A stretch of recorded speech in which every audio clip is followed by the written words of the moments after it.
Cabrón, cabrón. I don't know how long we're going to be here today.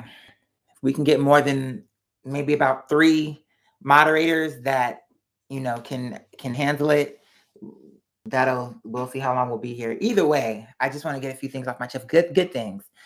Well, it's good things, but we'll see. We'll see how I want to kick it once we let some of the girls come through. Whilst I wait, I'm gonna go ahead and take a few legendary hits from these vapes.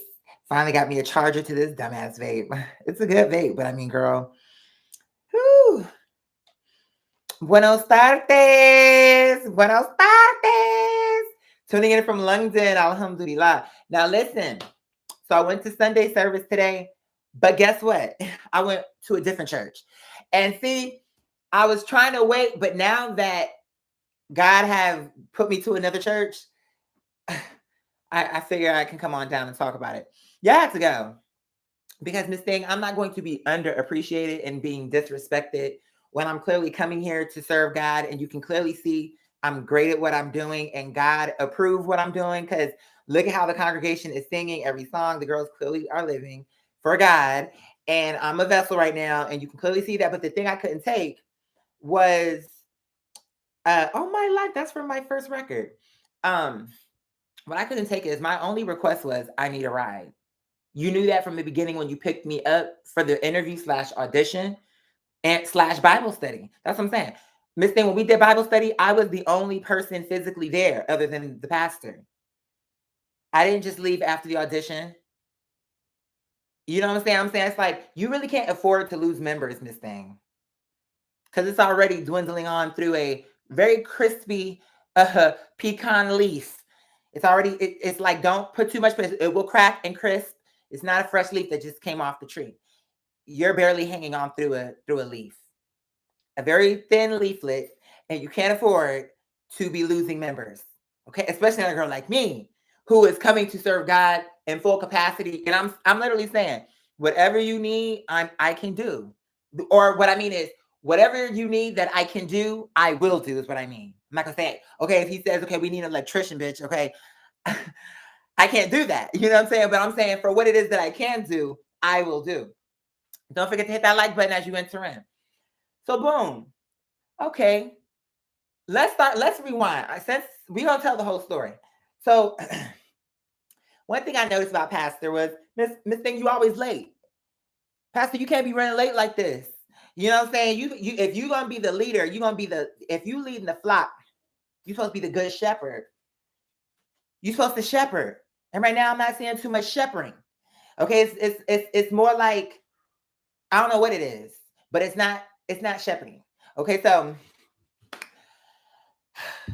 I was a little annoyed by that, because when it comes to things that are serious to me, I like to be early. I don't want to show up on time. I like to actually be there early, but that's just me. And my mom used to laugh. She's like, I don't know where you got that from, because you didn't get it from me. You probably got it from your dad. Because my mom used to be running late everywhere. That was kind of something everybody knew and made a joke about, but she's right. I definitely didn't get that part from her, because I get anxious when I don't be there early. I like to be there early because I like to walk through, breathe. You know what I'm saying? Mwah, mwah, mwah. All the legends. I'm seeing a lot of legends in here. I love you down. I'm seeing a lot of legends in here. Yes. The legends are in full effect. So, okay. Where was I? So I'm feeling good. You know what I'm saying? Because people can try to make me to a joke, but God knows the truth about me. So when I'm saying that I want to serve him, he knows that that's a real thing that I'm saying. Even if people want to make me sound crazy for saying that, or make it like I'm not genuine to say that, that's fine. It don't really matter what they think. It's about what God thinks. And ultimately, God knows the truth about me. So even though I was annoyed he was running late, I was still grateful for the opportunity to be able to really serve God and use something that he gave to me naturally, that I can literally use to help people and heal people, and just use my talents to be effective. And I'm figuring, okay, the tour is canceled. I'm here. I just because the tour is canceled don't mean it's about innovation. I was going to connect to people through this way, but I can still sing even if I'm out on the road. And if I can't find, it was like, it just came to me. It was almost like God was trying to, it's not to say that I won't ever be able to do those things. It's just to say, somehow I'm feeling like God is saying, okay, you done went through all these other things. I know you probably feeling like when you're going to get your chance. It's coming. And trust me, it's going to be well worth it. But the next part is I got to give you some additional training. This the part, and the part is I love training. It's so funny because I'm that person who is not, anytime I hear musicians talk about rehearsal and training, they always act like it's annoying. Oh, rehearsal, like they don't like to do it. And I'm like, how come for me, in my mind, that's one of my favorite things to do is to practice and rehearse. It's like I'll do that over something that somebody would consider in their mind fun, like going out. You know what I'm saying? Like to me, it is fun to get it right. Because first of all, I love what I'm doing anyway. And so to get it perfect to where when we do it for God people, they can fully enjoy it. That is, I don't know how to put my finger on it, but I just know that I like it. It don't be annoying to me like, oh, we got to sing the song again. I'd be like, girl, we could do it 10 more times because I actually do like this song. And if I like it this much, they're gonna like it even more because I'm gonna make them feel what I'm feeling. That's our job. Is whatever the feeling you're trying to convey that you're feeling, you have to know and be skilled enough to make them feel that. It's hard for me to tell it the right way. I just know that I'm saying the right thing. You have to be able to carry it. I don't know how to explain it. So anyway, get to church. When we got to church, I'm talking about the first church, the small church. I love you down, Daquan, and I love all my legends. But Daquan, I'm calling you out. I love you down because you always come through. You always show me love. I see my legends in here. I love you all down. So we in this thing together, and I'm just really, God is so amazing. But let me not get excited because y'all know how I get. I get excited, then it'd be like, okay, we was talking about this, and somehow we ended up on Walmart. And with me, that is possible. You'll say, how could that happen? How can you go from church to Walmart? I don't see how you can actually do that. But if you give me time, that's the part. It's not about that. It's about if you give me time, I'll make a way naturally to get there. I don't know how I do that, but somehow I will do it. So let's scale it on through and scale it on back and get to the point. So when we got to church, well, okay, so hold on, let me scale it back to when he picked me up. He picked me up late, which to me was already a red flag. So I'm thinking it's not a good sign for the leadership to what I'm trying to how do I say it? To kind of be slipping. I, to me, you know, I mean, okay. And then you putting this ad out, you're looking for a lead singer. So would you really, here it is, you don't know who I'm gonna be. I could be someone who maybe I'm tone deaf, or maybe I can hit you up like Frank Sinatra. You don't know until you pick me up. But to me, it just felt like that first impression, you saying you need help, but then this is how you respond. Like to me, it's not gonna be a lot of people. There are people, but it's not gonna be a lot of people who truly are gonna devote themselves to a cause that is not directly their own and who is truly going to commit themselves to the cause. And here you have someone who is literally putting all of their resources to your disposal, explaining to you time is not how do you say that? When you say money is not like it's not a thing. I don't know. There's a term for that. Like, oh, it's not a problem. I don't why is that slipping me? There's something so it's such a popular phrase. I can't think of it though.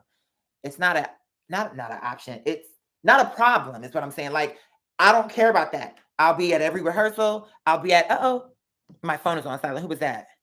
It's my girl. That's my sister.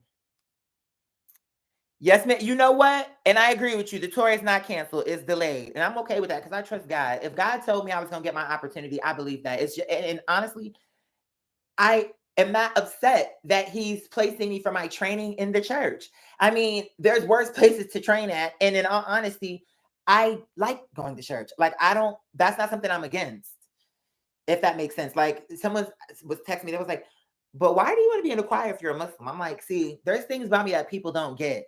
And it's hard to put a finger on it and to explain my thinking and what God is saying because it's going to sound like an oxymoron. But I enjoy connecting with God's people. I don't know how to put my finger on, but I know his people. I think that the reason I so connect with the Christian background is because of the creative aspect of it. Because I can get the same God message from a kutbah, you know what I'm saying, or from a rabbi. But they're not going to open. I'm a creative. So the church feels more in alignment to that aspect of me. So I just naturally leaned because it was like, it was something where I felt it related to my overall person, who I was. It's not that the other messages were wrong. It's just that they, it's that thing where it's like, sometimes it's that one thing to tip it over. For me, the music part was not even one thing. It was the thing that got me to understand, like, wow, God really can be everywhere. And I know it's true because when I'm listening to this song and the way this choir is, this sounds like what heaven would sound like. It's just a way to feel it. Like, it sounds like this is the human version of what the elevated heaven, like, certainly heaven is going to be even better. But I'm just saying, to the best of our ability, this is what it would sound like, hearing all these voices singing up to God. Like, so I knew the Christians can't be all the way wrong, because if they were wrong, this music would sound wrong to me, or it would not hit me this way. That's how I felt. So I didn't write that off because I knew that God was still there. It's just there were some small differences, but even in that, it was my job to understand that God was still there. Because how can I then reach out to his people if I'm going around making it like, oh, you're totally wrong, even if that's not actually accurate? Because there may be some aspects that may be wrong, and or you know what I'm saying, but that's everything. And even in the Quran, it says, what's the term? Oh gosh, these words. It was for a lack of better words, it was basically saying that certain things get put down in place, and then in time, depending on how the people respond, if they abuse the laws, if they abuse the lands, then new laws can come that will supersede that. Do you understand what I'm saying? To correct that. And that it wasn't that it was wrong in the first place. It's just that the people have grown in their misbehavior and have gone out of bounds because you couldn't account for yourselves. We put a system in place that if you had done it right, it would have stayed in order. But what happened is we left it to you. And when we came back to see where you were in 10, 5, 10, 15, 20, maybe even 100 years, what we found in all the cases really is that you never respected the land. You get what I'm saying? Like, what did you do to the land? What did you do? We gave you laws. We told you what to do. We told you how to do it. And we explained to you, the land will give to you. You got to give back to the land. It's very simple.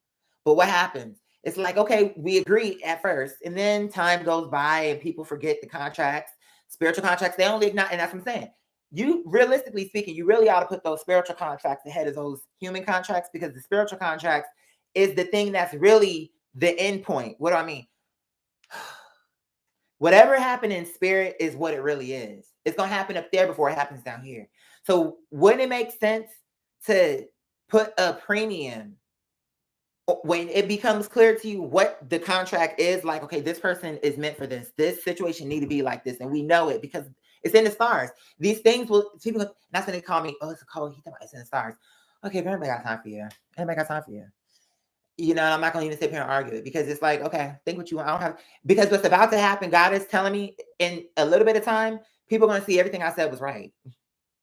And then by the time they realize that, I'll already be gone away where they can't access me. And then I'll be giving the word to people face to face.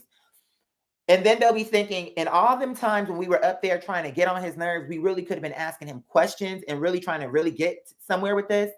And now we believe and we have questions and we can't speak to him no more. That's how I feel. And that's how it's going to go, because that's what God is doing. But anyway, let me finish. See, I got off track. So anyway, he coming late. I was annoyed, but I was like, girl, okay, just calm down, because this is about God and I don't want to start with the wrong energy. You know, who knows why he's running late? Maybe there's a reason. Because actually, let me take you back a little bit further. The reason how I went on the day I went is because the day he was supposed to pick me up, he was running so late. He ended up being like, oh, I'm not going to be able to make it to get you, which to me was annoying because I was already showered, dressed, and ready to go. And then you go from saying you're going to be late to I'm so late that I can't come. Again, not reliable. That's what it's really showing me. Bad leadership is what it's showing me. And when I go to the church and see that you don't really have no members, it's not really shocking to me when I am looking at you and how you perform. Look how I move. Like, I was literally willing to devote myself to this church. And because of the leadership, I went and found another church. I'm like, no, anybody about to sit up here and stay with this pastor up here? It's his church, but he don't think he ought to have a hand in ensuring the success of it. I'm making all these sacrifices. I'm dealing with legal stuff. I'm dealing with this. I'm dealing with that. And yet I'm still making time for God. And I'm not going to come with excuses. Oh, Lord, I'm tired. I can't think. Oh, it's 11 songs. You know what I'm saying? It was like, I'm doing this for God, so I'm going to show up and do it for God. But then you're going to turn. Okay, so hold on, let me slow up. So the first time we had to reschedule because he couldn't make it. Then on the day when he's supposed to come, once more, he was late. Let it go. When like I told y'all, when we got in the car, or when I got in the car, right away I told him what God told me about the streaming and introducing it to a whole new, everyone in my audience is not going to be seeking that, but I'm certain that there will be people within my audience who will have an interest. And I think that by me using my platform, it might start with them coming first, like, oh, we're going to be able to see him live in front of an audience. But then after some time, especially if you come up there and give the word how you're supposed to, I feel like it's an option to really grow your church and to potentially bring revenue into your church to help. You have wires hanging, you need to change the ceiling tiles because there's mold or something, there's things peeling, you need help. Now, here I am, a person who needs help, and I'm trying to figure out ways to help this church, and you can't even figure out how to, a person like that who have their own problems of their own. I'm saying, and I'm coming here, okay, to make, I'm looking around and I'm looking at the community. It's clearly riddled with drugs. Okay, you have people walking around screaming. When I came for the audition interview / Bible study, I went outside to vape, and I was just sitting out there thinking, God, like, God, you are so full of surprises. Like the way you move it, the way you do things is just always it's unexpected. But it's funny because once it happens, it feels like, how come nobody thought about that beforehand? You know what I'm saying? Like now that I'm on this whole like gospel thing, I'm thinking, I always love gospel. I've always loved choirs. I've even on my own looked up choirs just because I enjoy them on my own. Why didn't it occur to me because you know what I'm saying? Because now that I'm on that, I'm thinking this literally check off every box. God's people, my talent, you know what I'm saying? Like family, community. It's like, how come it didn't occur? Maybe I don't know. I have theories, but it's one of those things that now that I'm in the mindset, it's like, it's a perfect fit, but how I didn't get to it sooner is what I guess I'm trying to say. So I was just out there like, wow, God, you are so funny. Like, who would have thought?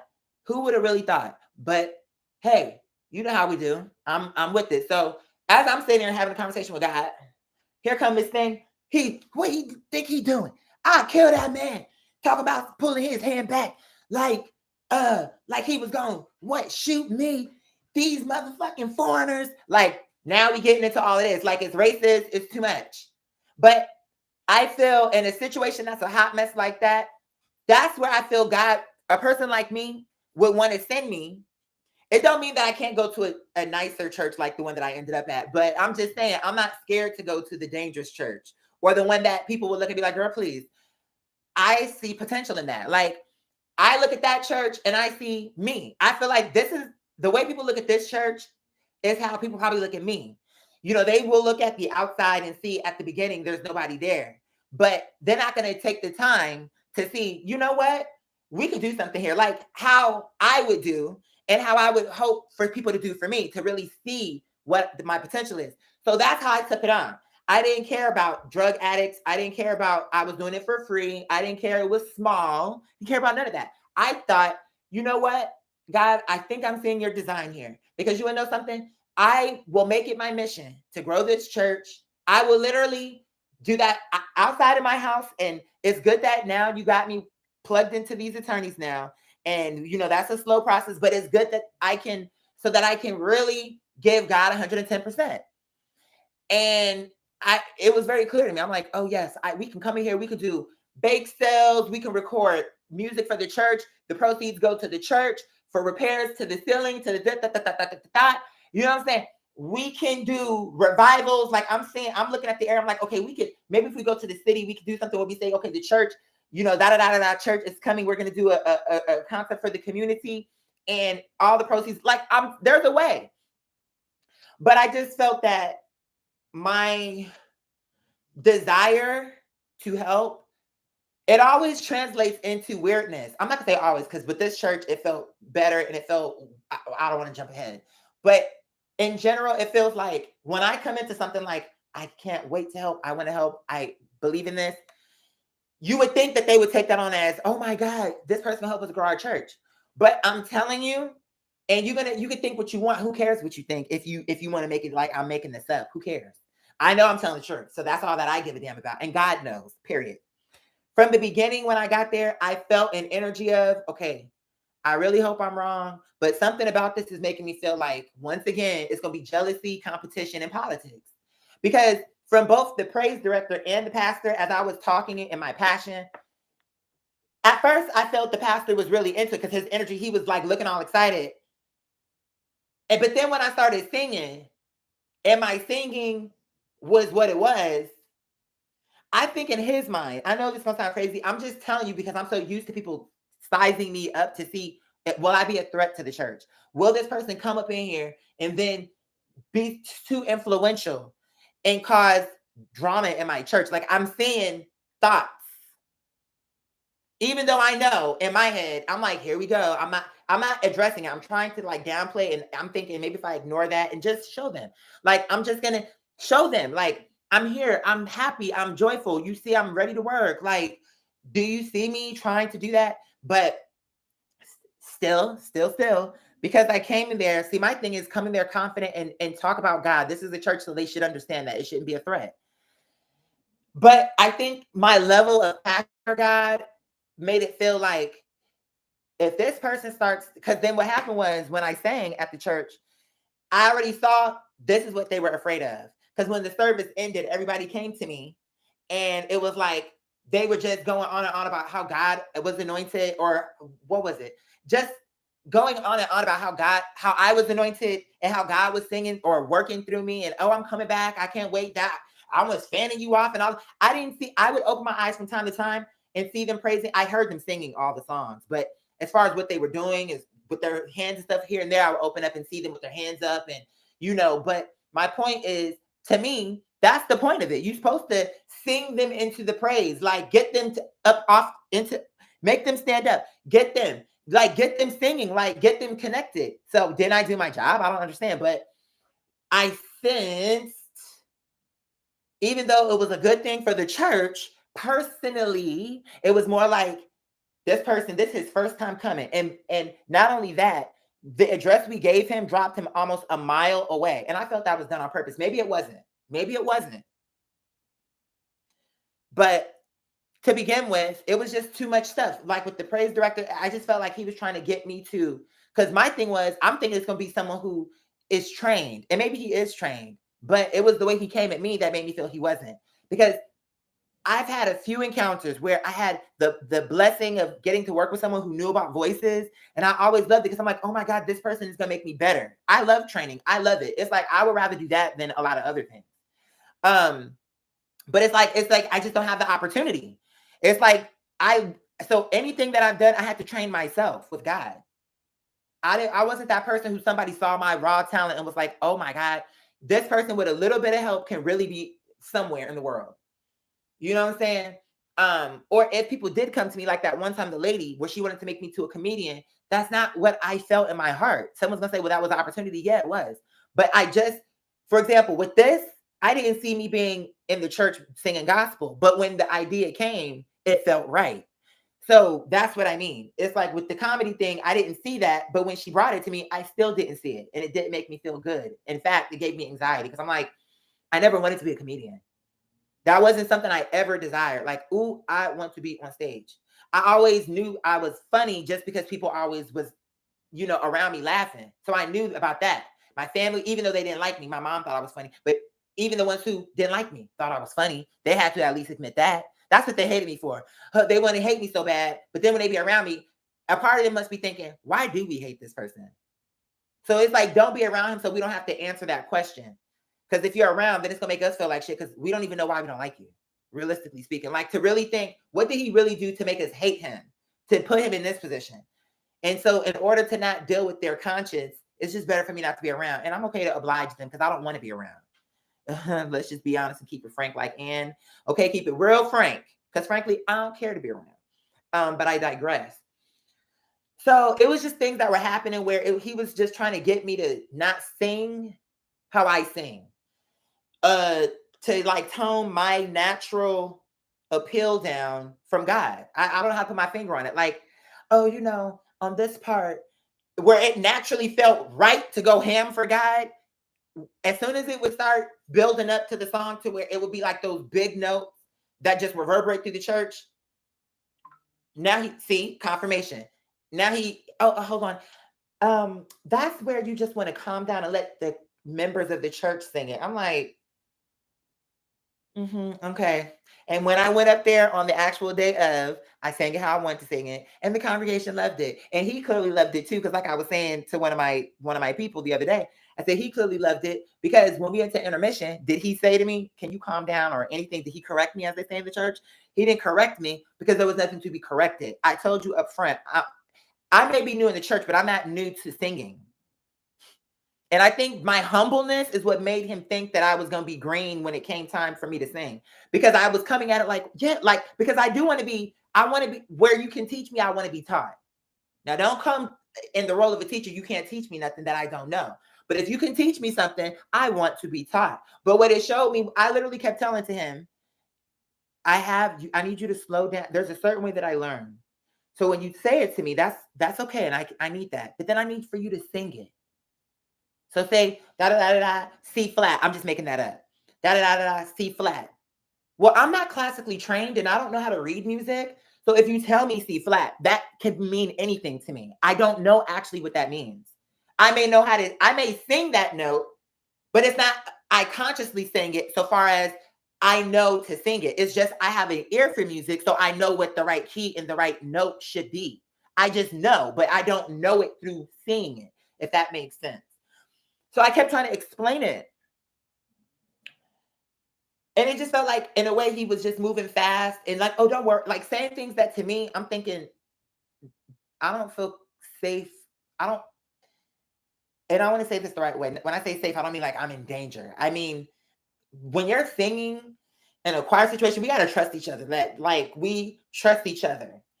And as he's directing me, I'm thinking, first of all, choir. When you say choir, you're going to at least have at least 5 people. It was me and him. We were the choir. So then that means before I got there, it was just you? Okay. I thought the girls in that photo were the girls from the choir, but that's okay. Turns out that everybody in that photo was somebody else. Like one person was the pastor, one person was the secretary, one person was the singer. And I'm saying, you have a drum set here, but do we have a drummer? Okay, so on the day when I came to rehearse and audition and all that other stuff, I'm like, where's the pianist? She was operating. Okay. So anyway, he was saying things to me like, oh, so when how did he say this? How did he say this? Oh, no, let me rewind. I would say to him, okay, on this part, how are you what can you sing that again so that I can hear the key? Like I need to hear that because I'm close to what I know the note should be, but it went too quick. And then he's saying to me, oh, don't worry about that. Just when I sing it, just pay attention to me. What does that mean? Huh? That don't have nothing to do with what is the key. I'm asking so I can be right. What do you mean? It was like he didn't want to rehearse. And so now we're back to that energy of I'm wanting to be professional and get it right. And you wanting to just take 30 seconds on each song. Like we need to do my way is if this is a rehearsal for whatever the songs you talk about, we gonna do, especially if you bringing me in and I've never sang these songs before. My way is we need to do these songs on a minimum, each one at least 3 times. That to me is a minimum. How you gonna just think we gonna do 30 seconds? Like it was just like it just didn't feel together. Like let's go, let's run through it. I want to hear what is this gonna sound like from start to finish. How are you gonna expect for me not to sing? You want us to sing the whole thing in church, but for the rehearsal, you want to just do a little fragment, and I've never sang with you before. I don't even know how you're gonna sing this song. But he said, "Oh, don't worry about that. Well, just pay attention to what I'm doing." What does that mean? No, no. Pay attention to what you're doing. And respectfully, when he was trying to tell me different things, I'm like, no, I can listening to you sing respectfully. I can tell you're older than me, but I am a better singer than you, and I have more control and I have more ability. And I'm not saying that to be nasty or anything. It's just a fact. Someone's gonna say, "Oh, I'm being nasty." No, I'm not. I don't have to lie about that. I'm just telling you what I saw and heard. And I think that's why he was trying to push me to the back, because it was like the moment they really hear him singing is when they're gonna want him to sing on everything and push me to the back. But that's your fault. If I'm here, then you should step up and want to be better. Because I'm never gonna get comfortable to be like, oh, I'm as good as I can get. Even now, I feel I can be so much better. So if that's not how you think, and then a person like me come around and you expect that I'm supposed to what? Slow it down, dumb it down, and be what? Tone deaf just so that you can shine. Sorry, brother. I can't do that with you. That's just one, what they say, I will do anything for love, but I won't do that. Oh no, I won't do that. I just So that's how it went. It wasn't giving. And I felt like he was doing things, but I in my head I said, I'm gonna let him think what he's thinking. But realistically, I know as long as I go with God, I know I'm gonna do okay. Because I already explained to him how I learned. He's not listening. For the song that I'm supposed to be opening service with, we only rehearsed it one time. But yet he's wanting to tell me how I should sing all these different changes that I didn't rehearse at home. So now I'm thinking, yeah, since I'm the one who's going to solo the song, I'm going to sing it my way. And we'll see if it goes over or if it doesn't. And of course, all the girls were on their feet and enjoyed it because I know how to sing. I don't need somebody who don't even want to rehearse with me to tell me how I'm supposed to sing. And it's not that if he would have been trained, if he would have been, see, you'd have to be there to know I'm not lying. I'm telling the truth. Had on any level, had the pastor, had the praise director, had they would have been more professional and would have came across in power and like had he would have come and been a praise director and spoke to me like, okay, so let's take it from and spoke to me with the authority, and I would have been able to trust that he knew what he was talking about, then I would have felt more comfortable because his energy and his actions would have shown me he can do what he's saying he can do. But when I saw that, to me, and then that's another part, when it came down, okay, so the address he gave me, because remember, the first time I came to church, I had a ride. The second time I came for the actual day of service, which was Friday, I called an Uber, which was like $50, and my money is already tight. But I felt like, you know what? It's an investment for God for me to do something for his people, not a big deal for this time.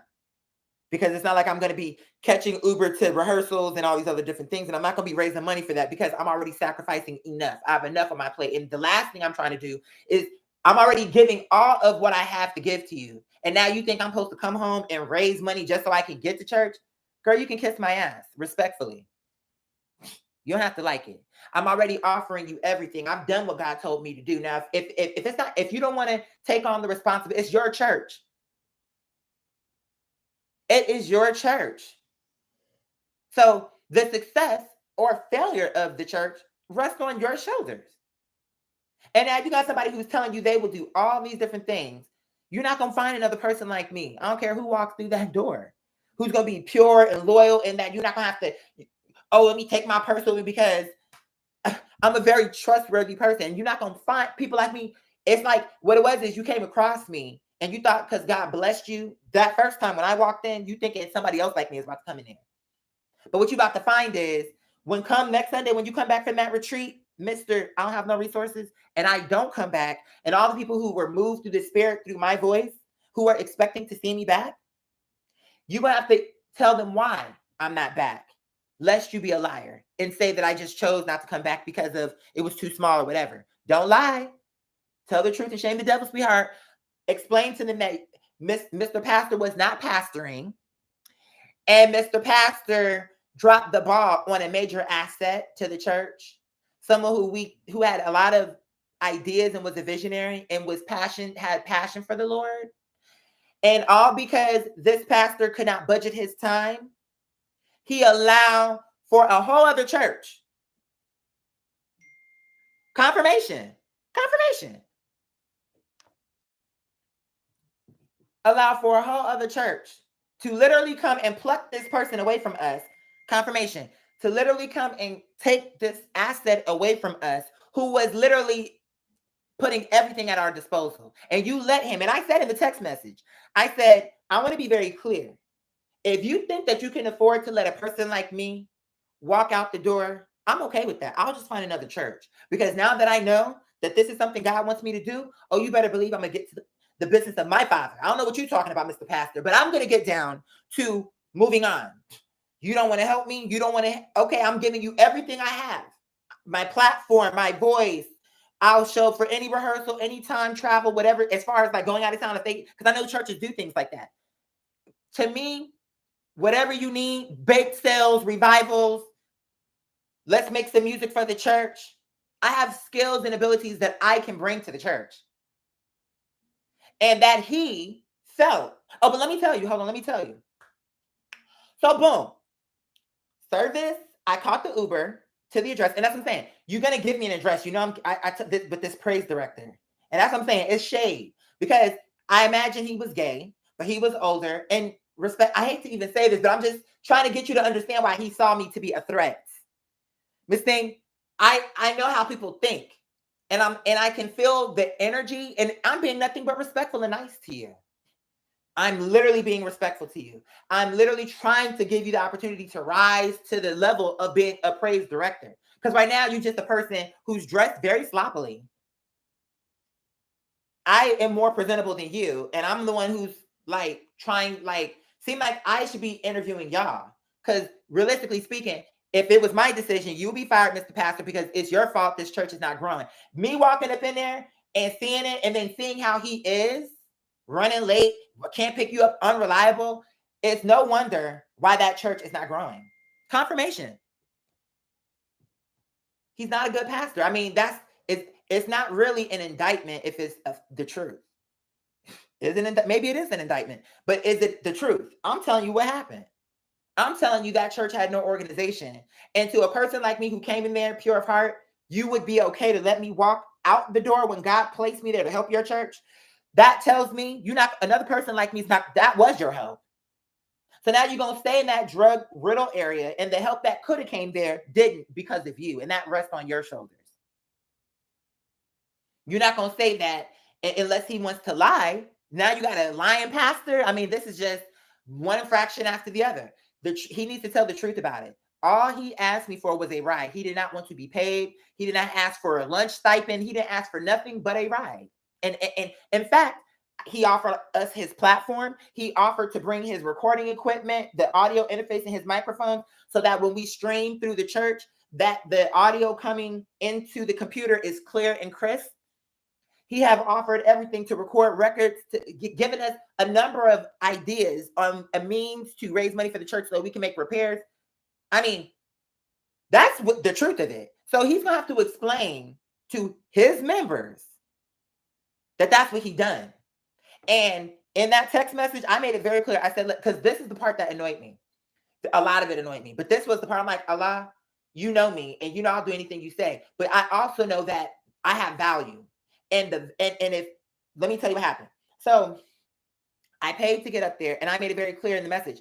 I'm paying to get up to the church because I don't want to run late. It's my first day to join service and to do this, and I don't want to be late, and I want to be there for sound check and rehearsal. So I'm going to pay because I know Pastor be running late. See what I'm saying? I already knew he was going to be running late.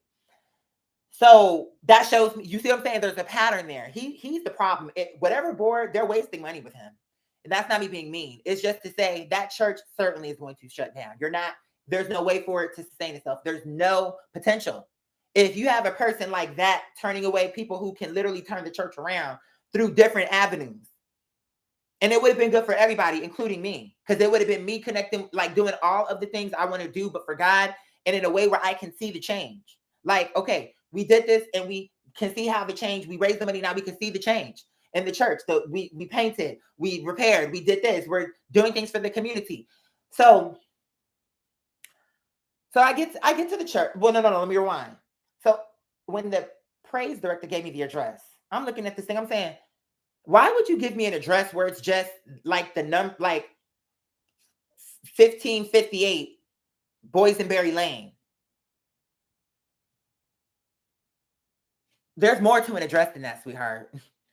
County or city, whatever. Zip code. Like, are you dumb? Like, I don't, it's like, it's like, I'm in my mind, I'm like, God, please keep me calm. Cause I don't like stupidity. It's just really annoying to me how a person is going to be acting stupid. I'm asking you for an address. It don't take long to type the whole address. So all I got to do is copy it and paste it to the Uber. So I'm saying, okay, is this, when you sent me that, it's all this other stuff is coming up. Which one is it? Oh, it's the first one. Okay. So I'm already annoyed. But see, I had got confirmation. Is this the right address? Yeah, that's the right one. Well, from that first time when Pastor came and got me, it looked totally different when we pulled up to the church. So when the lady who was a church lady and she was like, "Oh, you're going to do good. I know you're going to do good for the Lord." She was really sweet. But I was like, this looks totally different than what I came to last time. I don't know where this is. It seemed like it might be in the right area, but that I'm in the wrong part of the area. Like, I don't know where the church is because this don't look like the place. So now I'm calling the pastor. He's not picking up his phone. Annoying. It's cold outside. I don't have a jacket because I'm thinking I'm going to hop straight from the Uber and run inside church. So I have on this like burgundy and navy blue striped shirt, button down, no jacket. I'm supposed to be singing though, right? 11 songs. It's cold outside and now it's starting to rain. And nobody's answering for my calls. You get what I'm saying? Like, I'm calling pastor. Hello, I'm here, but I don't know where I am. The Uber dropped me and I don't know the address. What I was given did not take me to the church. I don't know. And I'm looking around and I don't see it. No, I don't know what direction to even walk in to get to the church. So then he didn't answer and the praise director was not responding. So then I had to ask somebody at the fish fry, this Chinese fish fry, international fish. I don't know if it was Chinese. It seemed like everybody who was eating it was Chinese and it was an Indian guy there too. So I'm just saying Chinese. It may not have been. But I went to the Chinese fish fry. And when I got there, now think of this. All I want to do, this is what I'm saying, sabotage. All I want to do is please God and please his people. That's all. But now I got to deal with a situation where, number one, pastor always running late, so I got to pay out of my own pocket to get to church. Then when I pay for the address what you gave me, honey, drop me a mile away. You dropped me all the way up by Clark Atlanta. Like, where the hell am I? For the address what you gave. So now nobody's receiving my calls. So now I'm having to ask strangers, do you know where this church is?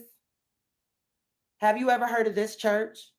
And there was one guy, he heard me like talking to one of the Chinese people, Indian guy. He heard me, he was like, let me see. Let me take a look. He took a look and he punched it into his phone. Even when he punched it into his phone, it was acting weird and had me going further past the college. So I started to go past the college. But and I'm walking. So now I'm about, I don't know, like 1.3. How do you say that? I'm like 0.3 miles from where the Uber dropped me. So now I'm further out from even the point where she put me. And something told me, no, this is wrong. Let me just stop and they need to respond to me because this is not right. How you gonna just, I'm coming. I'm calling because I'm here, but I'm lost and I'm stranded. Like, I need someone to address this. Hey, legend, and all the legends. So finally, the praise director, he called me. And I'm saying, I'm like, yeah, I got dropped off from the address what you gave me. Like, I'm annoyed with him, but I'm trying to keep my composure. Like, yeah, that address you gave me? Yeah, it dropped me way off. He was like, oh? I was like, yeah. It dropped me way off. Oh, wow. Oh, I don't know what's the reason for all that. Okay, yeah. I'm looking at the Walmart. I'm here by the like trying to get because I don't. To me, I took it as he did that on purpose. Maybe it was a genuine mistake. Could be, but something in my spirit told me he wanted me to get caught in the rain before I had to sing in the cold and in the rain. So he put me to an address. And maybe I'm wrong, but how did I end up a mile away? Shouldn't it have put me right in front of the church? That even if it was gonna drop me a little bit away from the church, that would be one thing. For it to drop me all the way where it did means that you gave me the wrong address. But when I got to church, I let it go. I didn't even mention that because I'm like, I'm not gonna let whatever little petty, whatever, whether he did it on purpose or not, it's irrelevant. Because now I'm here and I'm warming up. Let me get some water. Let me get myself together and let's hop into rehearsal. I get there and everybody dragging their feet. Oh, I hate stuff like that. I do. I don't like it. I don't like it. I don't like being around people who are not on my level of let's get it tight, let's get it right. I don't like it. I don't like seeing it. It was like so much for me to really keep my mouth shut and just be like, okay, I'm new here. This is my first time. And I don't want to seem like this is the part where people be threatened by me because in a situation like this, that's where I feel the need to jump in and pull in, like, let's get started. Like, that's when I feel the need to do that. And then they'd be looking like, who are you? You don't run this church. You don't run this choir. Choir. It was just me and him. You don't run our little duo.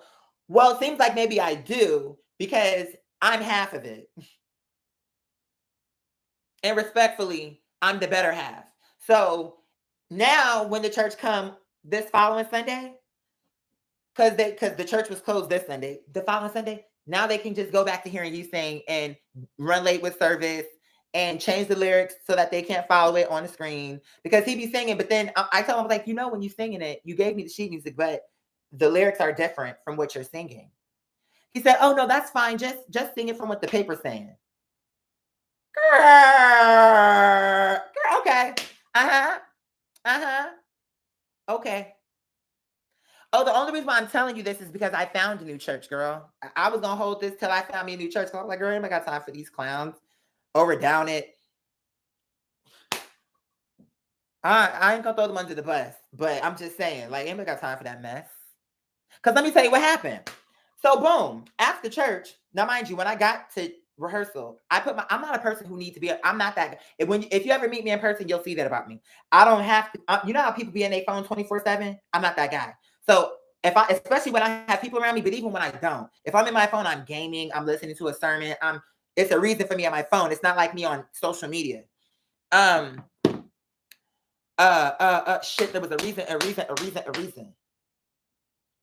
That's what I was gonna say. So when I got to rehearsal, I put my phone and my bag down to an area, and then I didn't go to my phone for the rest of the service. Um, so I hadn't seen that the pastor had sent me a text message, but we'll get to that in a minute. So boom, service goes, and by God's grace and mercy, I didn't miss a beat because I took it so seriously. I'm like, the audacity. Here it is. I'm a stranger. I don't even belong to this church. And look at how serious I'm taking your church. And then y'all can sit here as members and be lazy. Ew. And no wonder this church is about to be condemned because it's already falling apart. And the bottom line is you have no organization. The pastor is so sheepish. So, like, you can barely hear him talking sometimes. And then it's Bible study, but you got me reading. Oh, by the way, he's Chinese. And that's okay because he still speaks English too, but it's like you're too timid, you're too soft-spoken, you don't have the leadership skills to be a pastor. And I'm not saying that to be mean. I'm saying it from what I saw. The church is falling apart. You feel like your wife, first lady, is more of a leader than you. I hate saying that, but that's just what I saw. She came in, I met her, and she kind of took charge and was giving people snacks and just was doing things that felt like what a leader would do when they see people in a space. They can look and see what needs to be done. Well, the praise director was Black. It was a mixed church. I'm just saying he was Chinese because there was Latin people there, Black people there. You know what I'm saying? An Indian guy there. So there were a multitude of things there. You know what I'm saying? But that I didn't care about that. Like, here's the thing about me. I don't care about that. He could have been whatever he needed to be. My issue was the fact that he's not a good pastor. I don't care about Chinese. He could be Chinese. Are you a good pastor? He's a horrible pastor, is what the problem is coming down to. You see what I'm saying? All that other stuff don't matter. My issue was that he's an awful pastor. How can you? I'm just thinking realistically in my head, what kind of church can afford doing God's work? That's not something that people are always just throwing themselves at.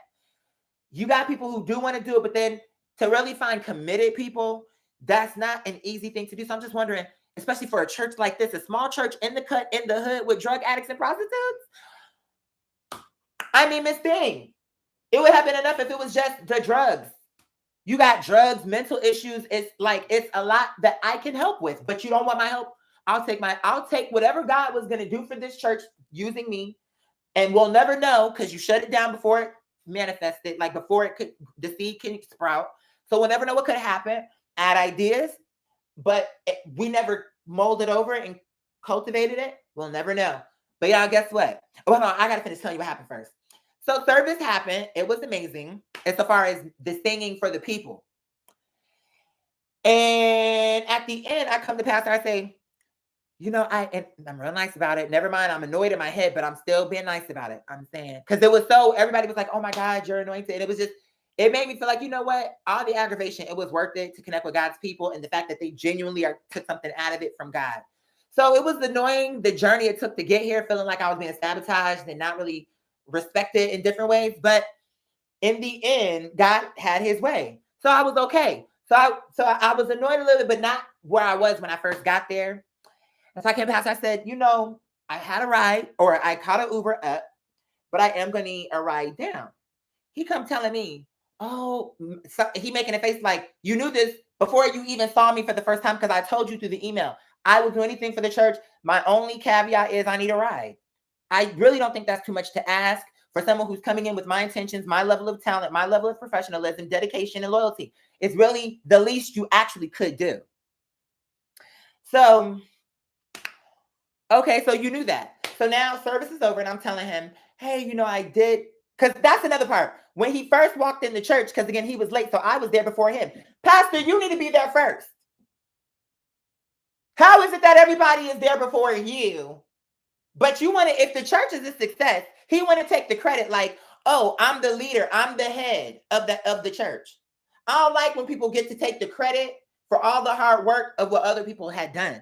A good pastor, I would love, and I would for what the man of God who came through here and did what God said and helped his people, we can. You know what I'm saying? Because that's what God did. That is God's man or God's woman, et cetera, et cetera, et cetera. Like, that's one thing. I don't have no problem to give you your roses, your bouquet, but when it's deserved. Because you pastor me and I just got to give you flowers when they don't deserve. No, you don't deserve. I saw nothing that exemplified what it would be to be a standard of a pastor through that man. It was just, he's a pastor. And to be honest, how old is this man? He seemed like he might be either my age or a little bit younger. Not to say that you can't be my age or younger to be a pastor. I'm just saying I thought he was a parishioner. Like, I thought when I first met him and he didn't introduce himself to me as a pastor, I never would have guessed it because with his energy, it just felt too timid and too like, like, where's the authority? Like, I'm not, authority don't mean mean. It just means it's a certain energy. I don't know how to explain it. It means that I can trust you when you say something. Okay, da da da da da.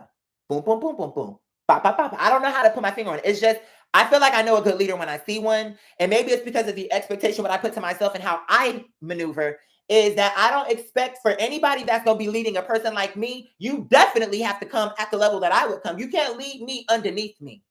It's not going to happen like that. So I don't care if you're a pastor, a bishop, a cardinal. It don't make a difference what the title, what you have. If you have shown me through your actions, you are not what the title said, then you can't lead me behind me or beneath me. You got to step it up. And that means, and I'm okay to be led with someone who have the capacity to lead. See, that's where it's different. I'm like, no, I know my role in life and I know that I'm a leader, but at the same time, you have to be able to wear different hats. And it don't mean that you're not a leader still just because you're following this directive. It just means you know the time and place when it's sit down, taking information, evaluate, make decisions, and make decisions decisively in a crisis. Is this the type of person that this church want to be the head of a crisis? This man can't even pick up someone on time. This man is letting members walk away from the church. So it was 2 new people who came to the church on the day that I came and performed and sang for God. And they was like, oh, I think I told you about these 2 women. And I posted a picture of one of them. Like, oh, I've been in the church all my life. I have been sanctified all my life. And I really enjoyed them. But the thing I didn't like about it was not their job to give me a ride home. They weren't even members of that church. They only did it because they felt that God was with me.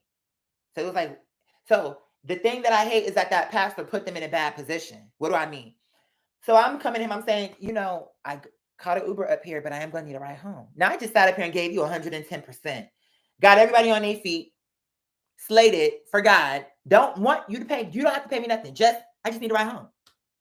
And then he comes telling me, oh, like making his face like he didn't know I was going to need a ride home. Oh, it's just that I'm really busy after church. Motherfucker, what?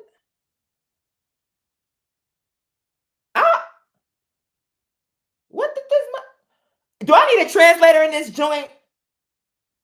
Because I know that wasn't some English he was kicking my way. Who heard that? No. Because no. Sweetheart, we're not about to play with that. You busy? What, I'm not? What am I? Chop motherfucking liver? You're busy. You got a lot of nerve. You got a lot of nerve. You're busy. He gonna say to me, oh, have you asked around some of the members? Have I asked around? Motherfucker! Have I asked?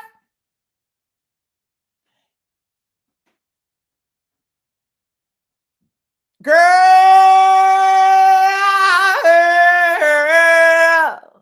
I was dumbfounded. I'm sitting up here like, you want me, someone who has gone so far out of their way to now go up to strangers that are your members and ask them to take me home because you, the pastor, who I know, who brought me here in the first place, are too busy? Right from there, I was like, yeah, I need to start looking for another thing because I'm not about to be treated like this. So when the 2 ladies were hearing me like, yeah, I don't have a way home, then they were like, oh, we'll take him home. The one lady was only reason why she was trepidatious was not because she didn't want to take me home. It was just because she was a hoarder. And I think she was more like, I don't want you, it's one thing for me to have to be in this, but it wasn't her fault. And I hate that he put them in that position for her to have to expose that secret to me, because when they came to church, they're not members of that church. They just came there that day. And the fact that he hoisted me on to people who weren't even members of his church, and it was just out of the goodness of their heart, because she didn't have to give me that ride. Never mind her car had trash in it, because bottom line is it got me home. And they did it from the kindness of their heart. It was just the point, take them out of it. This is what I was saying to my sister, not my blood sister, my sister in Christ. I was telling my sister, I said, it's how it made me feel. This is what people have been trying to do my entire life to make me feel like I have no value. Here it is. I just gave 110%, didn't ask you for nothing. And then you're going to hoist me on to people who aren't even members of your church. And then I get crammed to the back seat with trash, literally as we turn, diapers are falling on me and empty cups and different things. It's not their fault, because they didn't know when they came there, they were going to give somebody a ride to let me clean it out. Let me empty it out. But it's that I came there to give 110%. And then in the end, I get my thanks is to ride home in trash. Now, somebody else is going to make it like I'm being a diva. I don't think so, sweetheart.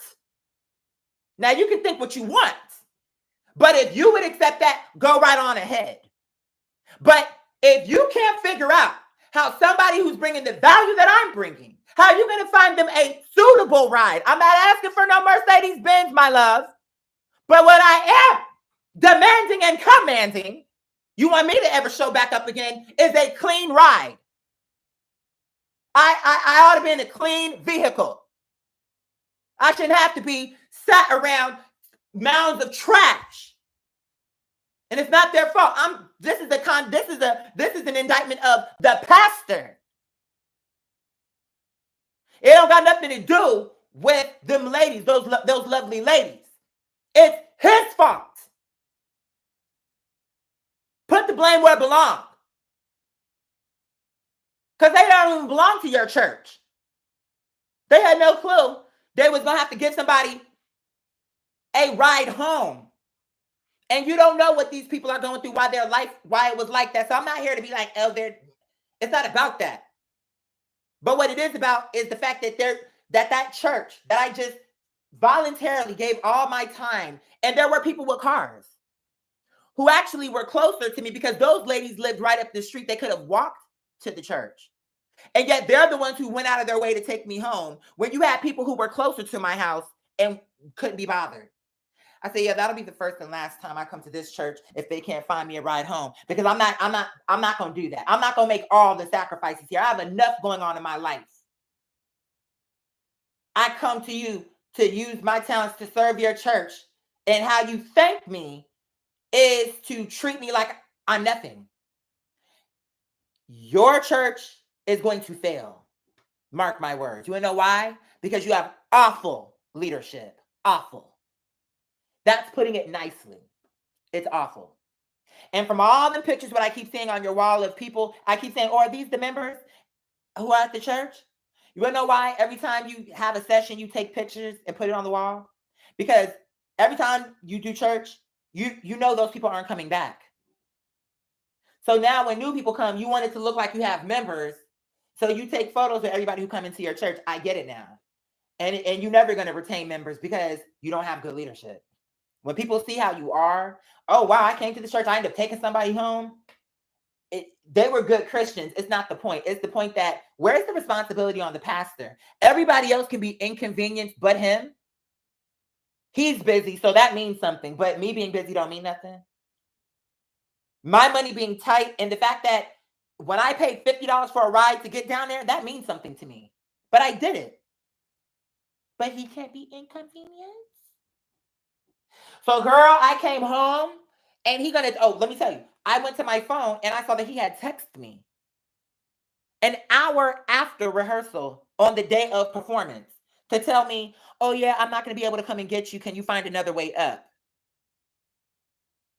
What if I would not have taken it upon myself to catch the Uber? That means that it would have been a no-show for me. And it would have made me look bad because he was not reliable. So I was like, girl, please. Girl, girl, you don't deserve me. You too damn sloppy. You too sloppy. How you gonna text me an hour after rehearsal? Oh, I can't get, that's why he asked me when he saw me, how'd you get here? And I didn't understand why he said that at the time. But when I got home and saw the message that he sent me, but remember, that's why I was saying I don't have my phone on me. That's what was the purpose of me saying early in the story that when I got there, I sat my phone down and I did not go to my phone again till I got home. So I didn't see the message till after I got home. See? So that just boiled my blood. I'm like, this Negron, how are you going to tell me an hour after? Can you find another way? Thanks for the heads up. Annoying, aggravating. Who is this? Thank you, Mother Serena. Yes, that's my girl. But do you feel me on that? Now, the trolls will have you to believe that, oh, see, look at Quadir. He can't go nowhere and make it work. But they never would address the issues that I'm explaining. Can somebody please tell me that I'm not insane? Was I being unfair or unreasonable? I didn't ask for any, I need the room to be this temperature. I need that. I asked for zero. All I asked, and you knew this from the beginning because in the email, I was very forthright. I told you, I We'll do anything the church needs. My only caveat is I need a ride. Now, if you couldn't do that, why even respond? Or maybe you could have just said, we would love to have you, but we can't give you a ride. Why even entertain me? So anyway, me and one of our family members, my sister, I was just venting to her about it. Like, I'm so annoyed with it. Seemed like in every way in my life, when I try to do a good thing, it seems like it's almost intentional. And it makes it look like it's me doing it. It makes it look like I can't pull it together when that's just not the case. It's just not true. I'm literally fighting to do this.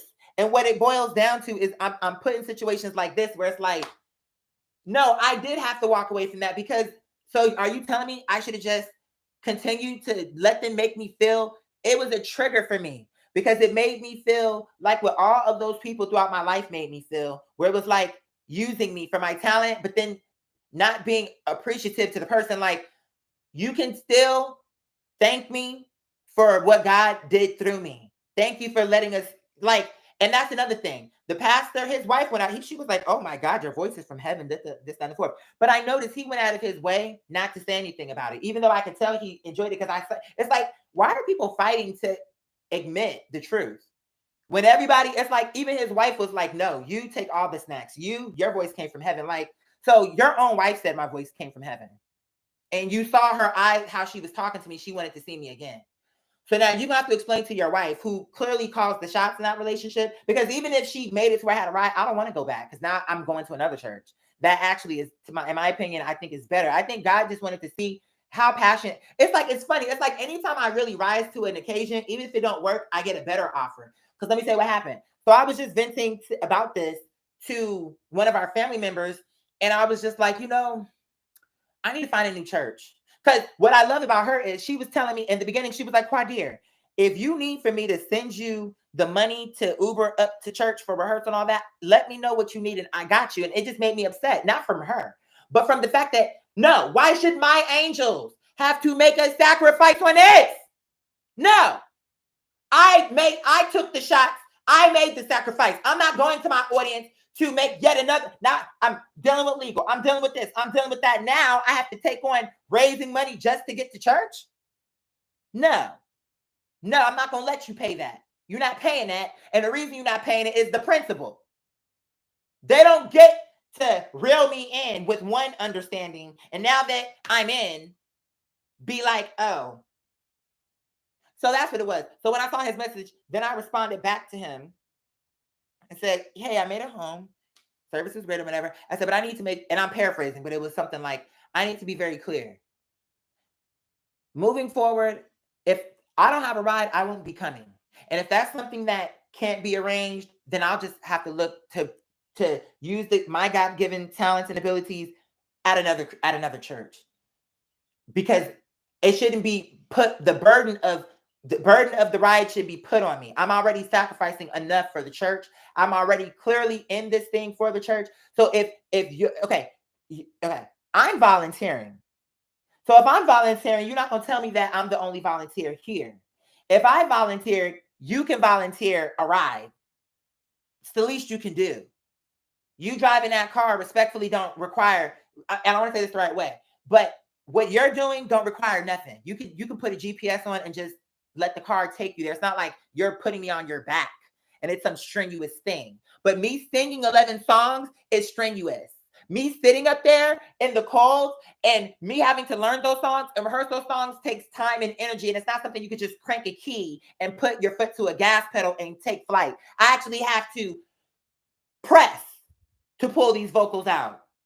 So it's like, you think that your sacrifice, or you think that you giving me a ride is a bigger deal than me actually using my voice to sing in front of a crowd of people and to project out into a crowd on key and with power and strength? Somehow you driving me home as a much, oh, I'm so busy. Well, now you're going to stay busy. And now I don't want to hear from you.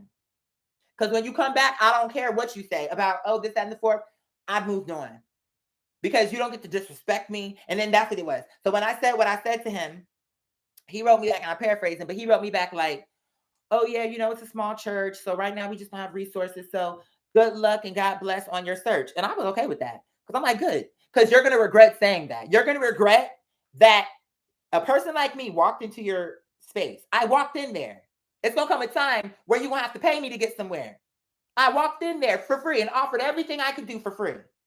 And it's going to come a time where you're going to have to remember and go back to that message and see how you didn't even try. Okay, well, good luck.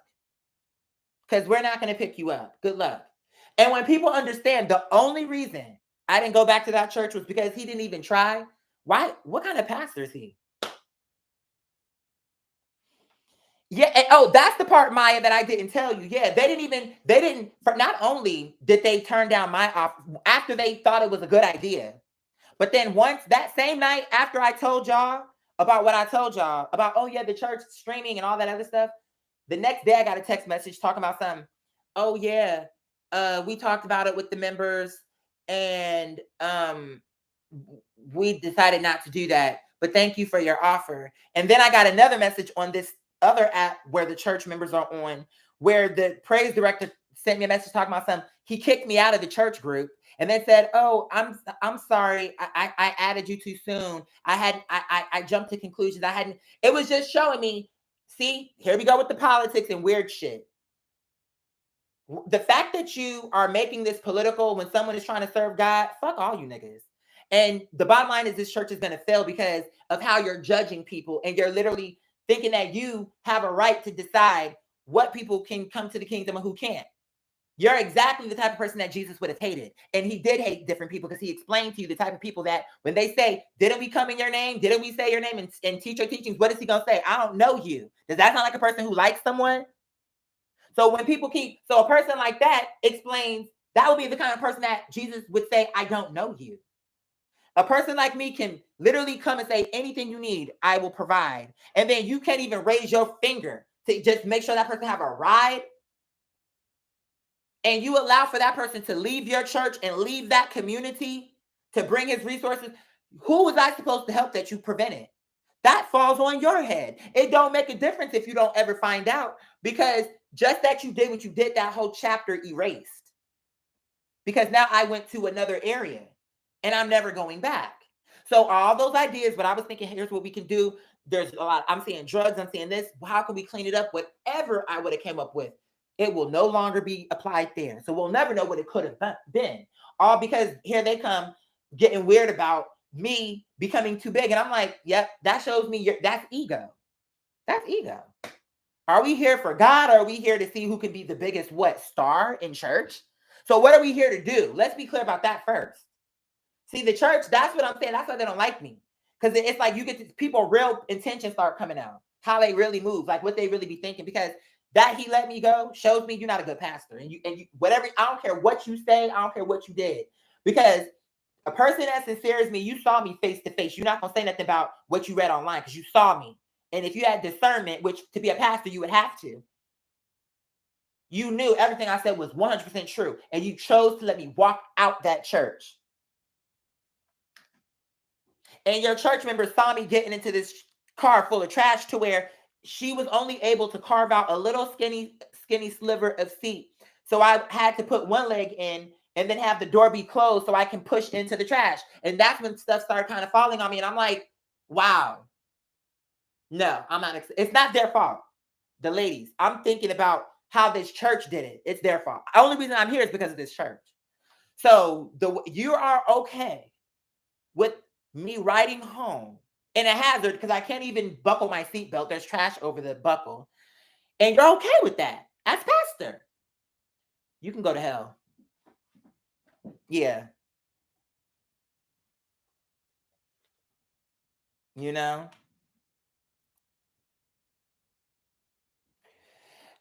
Oh, she knows because I said it earlier. She is right. It is more or less diverse, meaning, like I said, there was Asian people there, Latino and Indian guy was there, Black people. So there were different people there. But, it's just the point, like I said, the way it made me feel, it just made me feel like I just gave you all my resources. And how you thank me and show me you appreciate it is to put me in a dangerous situation to a car where I can't even buckle my seatbelt and where I'm surrounded by garbage in the back seat. That's how you thought of me. That's how I took it. And I should have taken it that way. And I know that God would expect from me. God is not going to say, oh, no, continue to go back there and let them do that to you. No, he wouldn't. And he doesn't expect that from me. No. So I didn't like it. I didn't like how he made me feel. I didn't like how, oh, I'm so busy after church. I'm so sorry. Did I ask? I don't know these people. You're the pastor. You can't ask. Hey, members, you asking would have put more authority on it. But you want me, someone they don't know. No authority. No authority. So anyway, like I said, I went on Google. I was really frustrated because I'm like, God, now I know. I never even thought this was a real possibility, but now that I've done it and I love it and I know this is a means to connect with your people and all the different things that I want to do, I'm just frustrated because it's like every time I get started, it's always something stupid to set me back.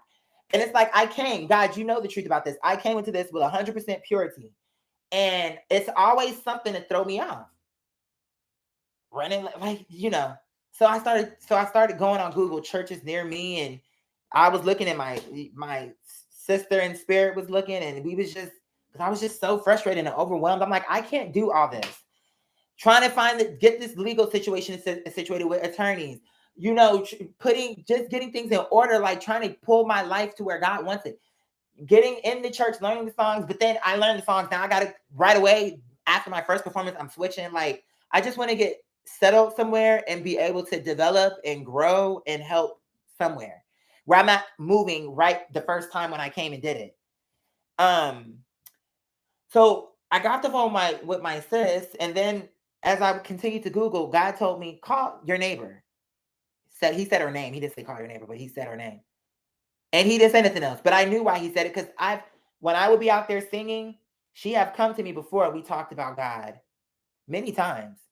So when he said call her, I took that as, you know why? Because she belongs to a church. I didn't know that for a fact, but I thought she belongs to a church. I called her yesterday. This happened yesterday. So Friday was my performance at the other church. Saturday, I called her towards the evening. She missed my call. She called me back, or almost pushing into 11. So it was getting late. And I'm like, God, and I was nervous because I'm like, I don't know. I could be wrong about this, but I'm going to just follow God. That's what I mean when I say you have to follow God. So I missed her phone call because I was gaming. And when she called, I was literally in a match. So I was like, girl, as soon as this is over, I'm going to call her right back. Called her back. And I just spoke from the heart. I just told her what I had been through, what was going on. I'm fighting this, I'm fighting that, but God put me in this direction. I went to this church. I really loved it. But then this and that and that and this. So now I need a church closer. I'm just telling her my whole situation, trying to appeal, and maybe thinking she might know someone, or maybe she goes to a church, or just to see what options I had.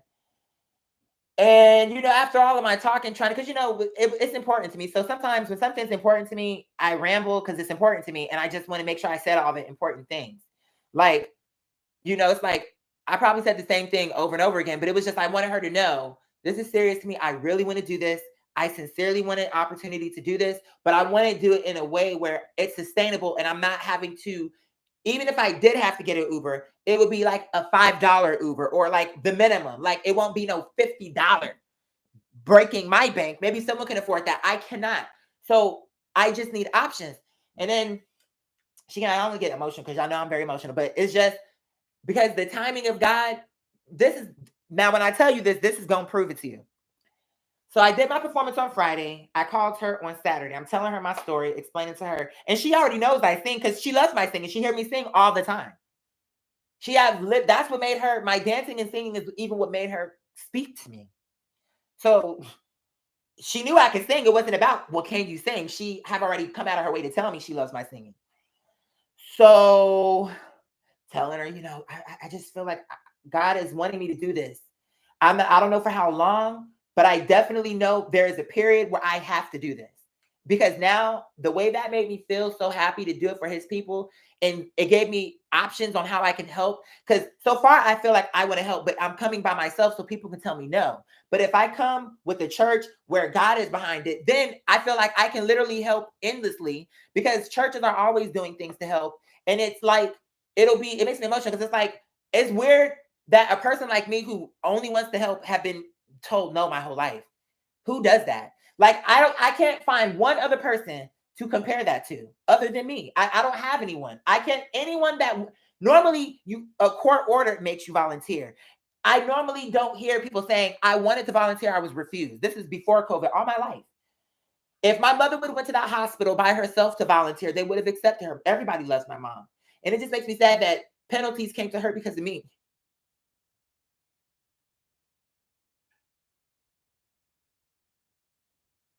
So I hate that, but it's what it is, you know. But I never heard of it. I never heard in my entire life. I have never heard of that. A person I want to help at the homeless shelter, no. Battered woman shelter, no. Senior citizen shelter or homes, no. Right up the street, no. Everybody told me no. And it's so shocking to me. When you cut the TV on, you always say, we're so short-handed, any help we can take. Everybody hand but this person. So that's what I have had to endure in my life, to feel like my help is not even wanted. Excuse me? But you just said we can take any help we can get. Oh, we just the last like I hate it. But and it sounds so outrageous, people don't believe me. And it's just so annoying to have endured that and for people to think that I'm making it up. As if it was in my imagination. It's so annoying. But that has been my life. But they don't want to believe it because they can't imagine who would say no. That's a lie. No one would say no. Well, it's the truth. And if you think it's dumb, imagine it being you. If it sounds shocking to hear it, think showing up or calling, and you know why they're telling you no. They won't say the reason because they don't want a lawsuit, but you know what it is. You know why. And it's just like, wow. Ooh, it makes me emotional because I'm like, you don't even know what I wanted to do here. Good. And you tell me no before I had a chance to even show. What if those senior citizens would have loved and I could have gave them a few more additional years just through joy, just through happiness of caring? What if I could have gave them more years through the joy? Ooh, anyway, I'm gonna change the subject on that. The point is, so it never occurred to me a church could be a way in. Like for everything about me that is good, my talents, my want to help, my family, community, and someone's gonna say, oh, but churches can be, it don't matter about that, because I feel God is gonna place me where I need to be, where the things I need will need me too. Like when I show up, they're gonna be needing a person who's this passionate about God or who have the desire to do everything for God. When I come, it's gonna be a natural fit. That's how I feel. And so when I was speaking to my neighbor and I was just like going over and over and I was trying not to get emotional about it because it's just like, I just can't take hearing another no right now about, I know God told me to call her and I believe she's going to have an answer for me. Maybe she knows the church. She has a friend, but I sensed she went to church because how would she be able to talk with me about God, how we have done, if she didn't, or if she wasn't plugged into something somewhere down the line. So anyway, she jumped in. She was like, this coming up is first Sunday, first communion. And normally, I'm able to go every other because I work one Sunday, then I'm off one Sunday. So this Sunday I'm off. So I can take you if you want to my church. And she was it makes me emotional because she was so sweet about it. You can walk around, see if you like it first. You don't have to make any decisions, just even see how you feel. See if you like the choir. I know you had mentioned you want to serve in the choir. See how you feel, listen to the choir, see how you feel about it. You know what I'm saying? And then, and if it's something that you're interested in, I have no problem. When I'm off, I will absolutely take you to church. And even if you, like you said, if you had to do an Uber, it wouldn't be because it's just right around the corner from my house. I mean, realistically, I could walk. It will be a healthy walk, but I could walk it. Would I want to walk that every Sunday? Girl, let's be clear. No. But if I had to, I would. Because it's not something that's unrealistic. I'm very athletic. People don't know things. There's things about me people don't know. I'm very athletic. So I could do that walk and not even break a sweat if I wanted to. But I want to come and not be winded. I want to just enjoy But the point is, it's close enough. So anyway, so she told me, okay, I'm gonna be up at this time. So, and I'll be at your house to pick you up at this time. But I'll call you before I pull up. And that's why I said, don't worry about that because, well, you can call me, but I said, don't worry, I'm gonna set an alarm around 6. I want to be up hours before you. So by the time you pull up to my house, I'm already dressed and waiting for you. I don't want you to have to wait for me. I want to, if anything, I would prefer to wait for you. Because then it's like, as soon as you pull up, I could just hop in the car. And she was like, no, I don't want you sitting outside. You can get ready, but I'll call you so that way you don't have to sit out in the cold or anything. So I was like, okay, I just don't, you're doing me a favor and I don't want to make it inconvenient for you. So boom, here comes today. And she pulled up. She looked so beautiful. She had on her all white because she's an usher. That's the other part. So she belongs to this church and she is an usher at this church. So to me, I took that as a direct sign that this was the church really I was supposed to go to. But first, God wanted to see how would I respond if it was a small church with drug addicts and prostitutes where you know what I'm saying? Would I be like, this is beneath me? And it's only me and one other person in this little choir and all y'all have is the pianist and no drum. Like, I didn't complain about none of that. The only complaint I had was I didn't have a ride. So it was almost like, when I threw 110% at the small church, when she brought me to the church, what was crazy is I have driven past that church all my life. When I used to go to the middle school, that bus went right past that church and I will always see it. And in fact, I named one of my wrestlers after that church I'm saying that like I had this game called ECW and on Nintendo 64 and you could create, and there was a woman who was named after this church, but then I made one and mine was supposed to be the more legendary one. But the point of it it was just, I'm like, this is your church. This church in some weird way have been a part of my life in different ways that are maybe random, but I knew about this church since I was a kid.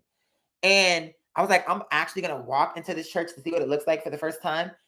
So when I walked in, first of all, she was explaining to me, she was like, oh, our church is serious business. She was like, no, we have about 6 different choirs and it was just walking in there. It was a real, like that other church was a real church too, but this was like, they had overflow. I mean, they had cameras swinging up and all kind of stuff. And, and the pastor, I really liked his energy. He felt very sincere and very genuine. What I liked about him when it came to the tithing, he was very honest about that. Like, we're trying to pay off and retire our mortgage so that we own our church. And this is going to like, he was very open. I don't know that I've ever heard a pastor ever be that open about something like that. Maybe they have, but I've never heard it, is what I'm saying. I never heard a pastor. He just felt very earnest. Like he wasn't just saying give money. He wanted them to know we want to pay off and retire the mortgage. We want to put this towards this and like, I like that. I like the transparency of it. And then his energy just he reminded me of that one imam from my masjid the one that I really liked, who stood up for me that one time in his khutbah. Even though he didn't say my name, I knew he was talking about me, which meant he was going against his wife to defend me, a kid, but to defend me. And I never, even to this day, I remember that because of how at that point, it was just a free for all. Everybody was talking about me. I would walk in the room, whole conversations about me. Sometimes they wouldn't even stop talking because it was like I was a pariah. So it was an okay thing to do that. And it got to such a fever pitch. I mean, there's nothing I can say on this live that can accurately cover and depict what that was like. It makes me emotional. Because I think, especially there was no social media, and I'm thinking, how come I didn't have that thought to kill myself when everybody wanted me dead? People who even liked me were afraid to be around me because they didn't want for people to take it wrong. It was so lonely. Is that the word? But I feel I wasn't alone because I had God. But I just remember feeling like I really don't belong anywhere in the world. Groups that should understand me, I'm starting to understand they don't know who I am. Black, gay, Muslim, nobody knows me. It was just a reckoning, I guess. I don't know how to explain it. It was just felt like I want to be received by my community. In Arizona, that I love that, but maybe, anyway, the point is in Arizona, it was a small Muslim community, but it was like a family. That's what I thought coming to Atlanta was going to be, but no. That was my first taste consciously of politics and religion. I never knew that was a thing. I had never experienced things. This family, let's bow in front of this family, and all these just things. So there were a lot of things I wasn't accustomed to. So they took it as, oh, look at this gay child. He's disrespectful. Disrespectful. Hey. So that pastor reminded me of that imam, of his energy. It felt like he had compassion. He had sincerity. He had the fact that he wants the church paid off so that that legacy can be locked in. Let's pay it off and let's not borrow against it. Let's not put debts to the church. Like, that's leadership. See, that's what I'm saying. See, I listened to him talk. I felt confidence in what he had to say. I believe that he can pay this church off because he is going to be able to inspire the congregation to really understand the value of having our place of safety, our tabernacle, ours, where, you get what I'm saying? Where we put our blood, sweat, and tears, and it's ours.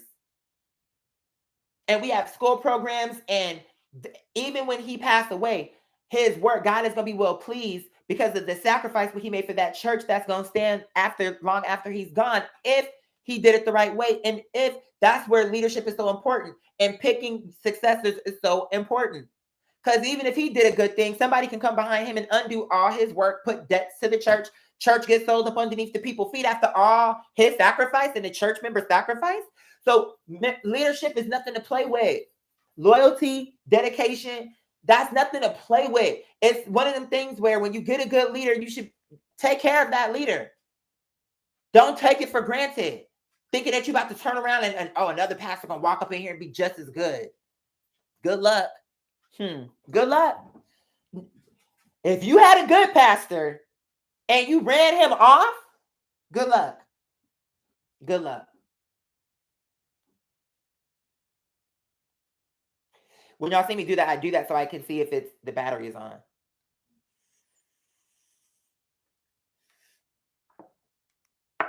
To see if the light is flashing on my hand. You said adults in my family hurt me because they knew I couldn't defend. Yeah, it's really disgusting, in all honesty. In particular, I think doing that to anyone, but especially kids. It's just, I think seniors and kids, any group that is vulnerable in that way, it's despicable, realistically. But see, why people are afraid to have me around is because I'm a protector of people. And I think no matter how much I try to hide that, like when I go into a situation so that, no, I'm not a threat. Don't take me as a threat. They smell on me something that they know we're going to have to straighten up in this person's presence because they're not going to be okay with us backsliding. Like, they're not going to be okay. If they saw us doing something, they would correct it. Like, I'm not a person to be idle, and I'm not going to be an idle church person either. Because if I'm really going to take this on, then I'm going to take it serious, how I do anything. And that means that now I have a loyalty to this church and it going somewhere.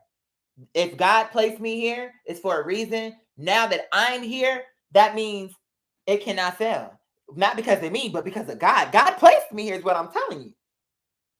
What are the chances? It felt like today, it was almost like God knew this was going to happen. It just so happened that the day I'm calling her is the day she's off, and she's an usher. I didn't know she was going to be an usher at the church. I just thought she went to church because we talked about God. But now that tells me, here you have a sanctified woman talking to me, a man she knows is gay, out here singing, feminine, all these things, and she still loved me. She still saw something in me. She still understood that God was working through me. So when I came to her with the conversation, it's funny because today on the way back from church, I have more to tell you. This was such a great experience. But I'm going to just skip real quick to this part. She said, when you were on the phone telling me about that your experience at that other church, I so bad wanted to say, to invite you to my church, but I just wanted to let you vent and get it off your chest. But I wanted to just invite you to my church, and then you ended up saying, what you said, which was, do you know anybody who might be able to have a church nearby that maybe I can hitch a ride? Or then that opened the door to her. But it was just funny. We was both wanting to say the same thing, but she was just allowing me to get it off my chest because I was frustrated. I'm like, this is impossible. This is literally, you can't say that it's not a targeted thing when it literally seems I feel like nobody have dealt with certain things like this. Like, not to say that nobody has been rejected. It's an unrealistic level of rejection, though, is what I'm saying. Because even a person who can just average sing at some point will get a job as a background singer, or something will happen if they go at it long enough. And if they actually can carry a tune, something would have happened. To be rejected in every medium to a person with my level of talent, and that's not an arrogance, it's just the truth. And I don't think it's wrong for me to know that I have a talent.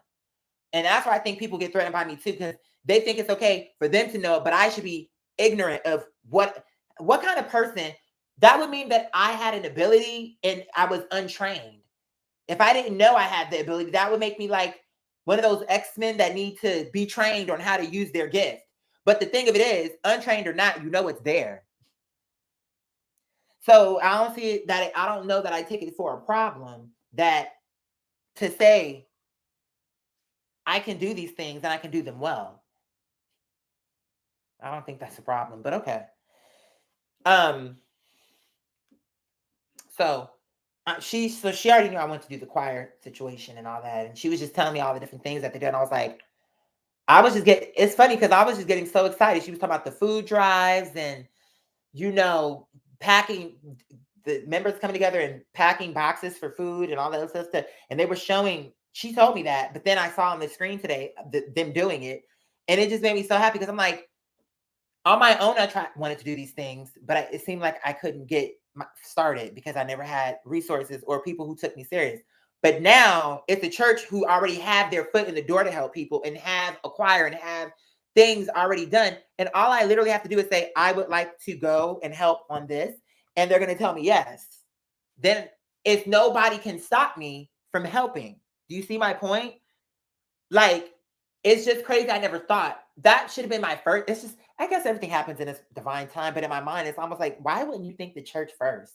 If you know what I'm saying? As far as, again, God knows best how long he wants to keep me, but even my desire to help, it should have, to me, it's almost like God purposely made my mind never go there. Because it seems like a person like me is smart enough to think, you want to serve God, you're talking about God, why not go to a church? I don't know. It just didn't occur until I was kind of forced into that position. I don't know. It kind of, but it was like, it was a good forcing. It wasn't bad. I don't like that word because it makes it feel negative. It wasn't negative because I relinquished control when I said, God, if you really want me, in order for me to honor my promise to my mom and to you, that means that I have to cancel my tour, or as the legend said, not cancel, but delay. I'm okay to do that. It's disappointing because I've done the music and it just feels like every time I create and do all this work, I never get a chance to promote it. I never get a chance to go on the road or do anything. It's just like I don't regret it because I love the music and it's a part of me and it's a part of you and I love it. It's just, am I ever gonna have that chance? It seems like every time I get started, it just stops. And then it was like when this ad came to me and it just stood out, I was like, sing for God, for his people. Is this not what the whole thing was about anyway? Yes, it's right on the nose and it's in the church. So it's going to be more conservative in that way. But to me, I just want to get started serving God and he'll decide whether I'm there. And he may even decide, okay, maybe you'll always be in the church, but they'll understand that you have to go out and do other things that God have directed you to do. And then when I'm not touring and doing all this other stuff, I would love to come back and sing for the church. I don't know what God is doing. I guess at this point I've just said because I do know, but it's like that's so Raven. You're telling me something, but then you're doing what you said. You're just doing it in a total different way. Because here's the thing. She was telling me, she was like, yeah, the church goes the quiet. Because oh my, there's so much I want to tell you. This how I know it's God. So today was the day that the pastor made the announcement. First communion. He said, the choir, we are wanting to make the choir stronger. So we are looking to rebuild, and I'm paraphrasing, we are looking for new members to our choir, because that's like he was saying how God was telling him to strengthen the choir. And I'm thinking, I literally came here because I was singing at a smaller, it was just the thing, it was just the point of it, how he said it. It was, what would make him not say that on last Sunday? What made him say that on today's Sunday? Where my reason to call her was because I was singing at this, it was like and she caught that too, because she brought it up to me. She mentioned, I caught it too, but she mentioned it to me in the car on the way back. She was like, when he said that God told him that it's time for us to build our choir, he feels that there's something about our choir that God is trying to do.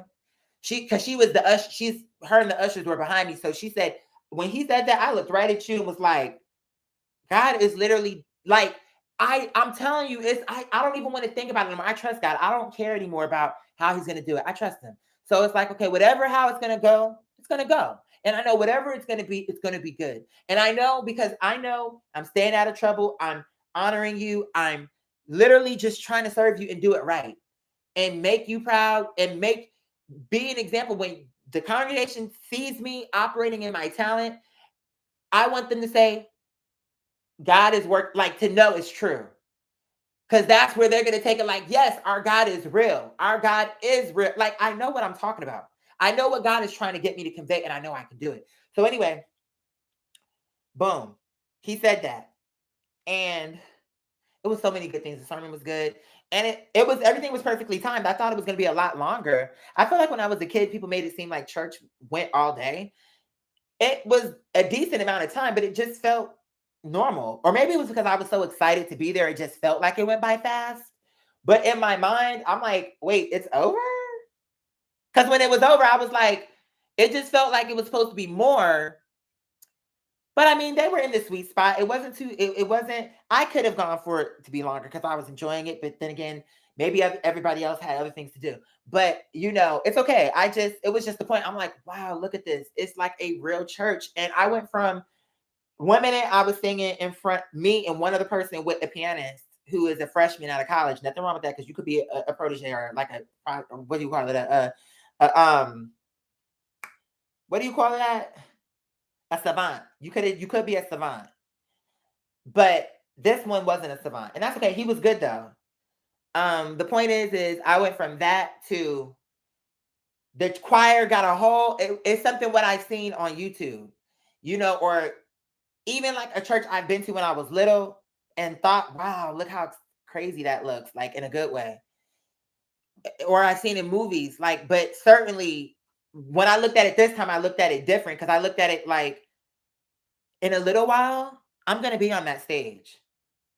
And I will literally be able to sing from my heart to worship God. And it's almost like I feel like the reason I went through all this pain is when I get on that stage, I'm going to be able to sing the songs truthfully. I don't know how to explain it. I just know God is doing something.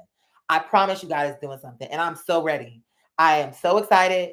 This is probably, honestly, and especially, I know my mother will be so pleased. As I was telling my Uber driver when I went to that other church for the interview audition slash Bible study, I said, my mom, it's funny because, I was raised Muslim. I even am Muslim, but I am a person that have to understand all of where God is and all of his languages. There's a reason for that. But the ones closest to me are Christianity and Islam. They're all very important to me. But so far as, and I have my reasons, but where Christianity, where it's very so dear to me, is it connects to me through the medium of music, which is to me so powerful. Because it's like you're taking a piece of heaven and you're putting it to where if you close your eyes, you can think to what heaven would be like, right? Because you don't have to be able to see to hear. And it's like, when it's just something about it. I don't know how to put my finger on it. So and the choir was sang so beautifully today. And I just literally, and then next thing I know, I was singing from my pew, but And clearly the people who were around me enjoyed it because they didn't tell me to shut up. Because they kept turning around like, where is that coming from? But then once they knew, then they just minded they like, because it sounded good. It sounded like it was a part of the choir because I was with them just from a different direction of the church. So I was like, oh, no, I know I need to be in this choir because I can bring something to this. I can. So at first, we was walking out at the end. We did, it was so cool. We had these little things where I have a piece of bread at the bottom and then wine at the top. And then it was just really, I just enjoyed the whole thing. I did. I was like, oh, wow, this was really fun. And it was what I was hoping for, you know? Um, you know, I just wanted to have that experience and pray that it went the way it was supposed to go, that I didn't have to, that last church. Because to me, they marred that other church. Like, I was so disgusted. Like, really? You're busy? And then you're going to put me to people who aren't even your members. That left such a bad taste in my mouth. I was like, Allah, please allow for me, when I go with my neighbor to this church, I just want this to just, it's not that I won't remember it, but just to take the place of what that was. I don't want that memory. Or not that I don't, it's like I don't want that to be my thought about this. I want, and this church was a lot bigger and their people were welcoming. They didn't look at me crazy. If they did, I didn't see it. But everybody, hello, young man. Oh, this, that, and the fourth, blah, blah, blah, blah, blah. Sweet. You know what I'm saying? And then, so we was getting ready to walk out. And as we walk into the car, she said, that's the conductor, praise director, da da da. And I saw him on stage doing his thing. And he was definitely getting it because there was this one part where they was doing this real sharp, this whole thing. I was like, and he was doing, I was like, okay. uh, but um, but so she was like, oh, that's him. I was like, oh God, I said, he's probably busy. So now it's probably not a good time to talk to him. She said, no, he's not. She said, you want to talk to him? I was like, I mean, I do. I don't know if he's busy because, his church just ended. He might have, he may have other things to do.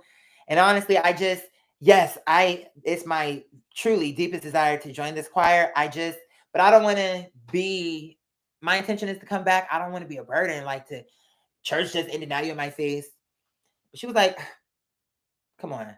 I was like, okay, all right. So I went. He was talking to someone and he was like, oh, give me a second. I was like, oh, yeah, no problem, no problem. So then my neighbor, then she walked off. Like she told him something like, oh, da da da. He's whatever she said, like he's interested. That's what he's. And then she was like, no, I want you. This is what you want. So you talk to him, which is fair. And that's good enough. You know what I'm saying? But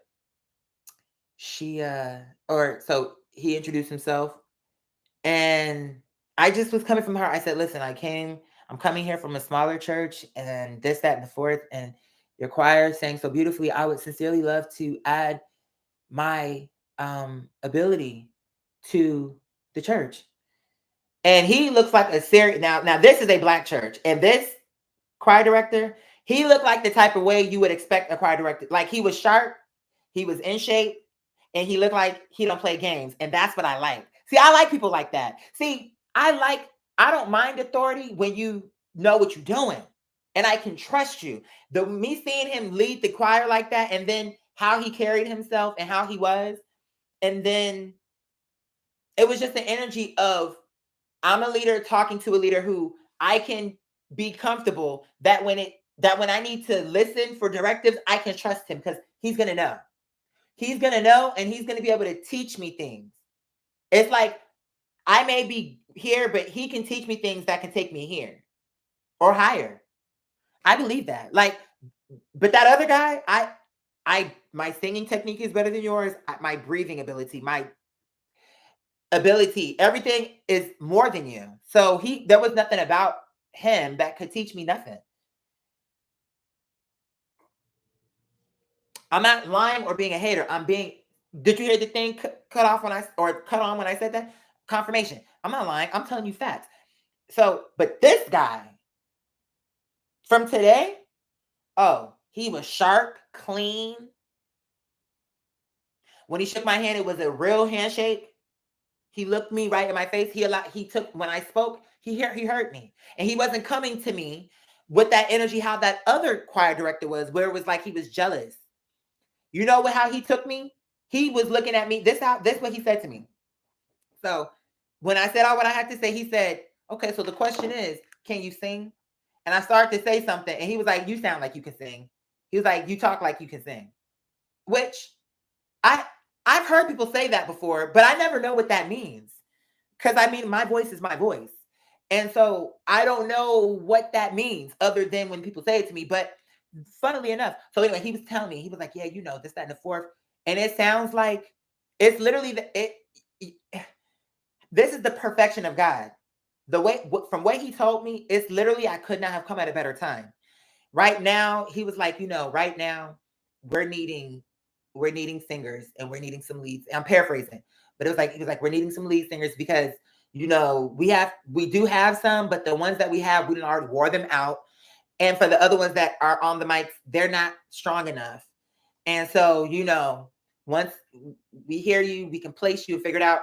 And it was just the energy of it. I'm like, and then I was like, yeah. And I told him, I said, listen, I love to rehearse. I love to practice. Please don't think that you put too much on me because I want to rehearse. It's never going to be annoying to me for you to call me for a rehearsal. Like, I'm telling you that in advance so you don't have to feel, oh, is it bad?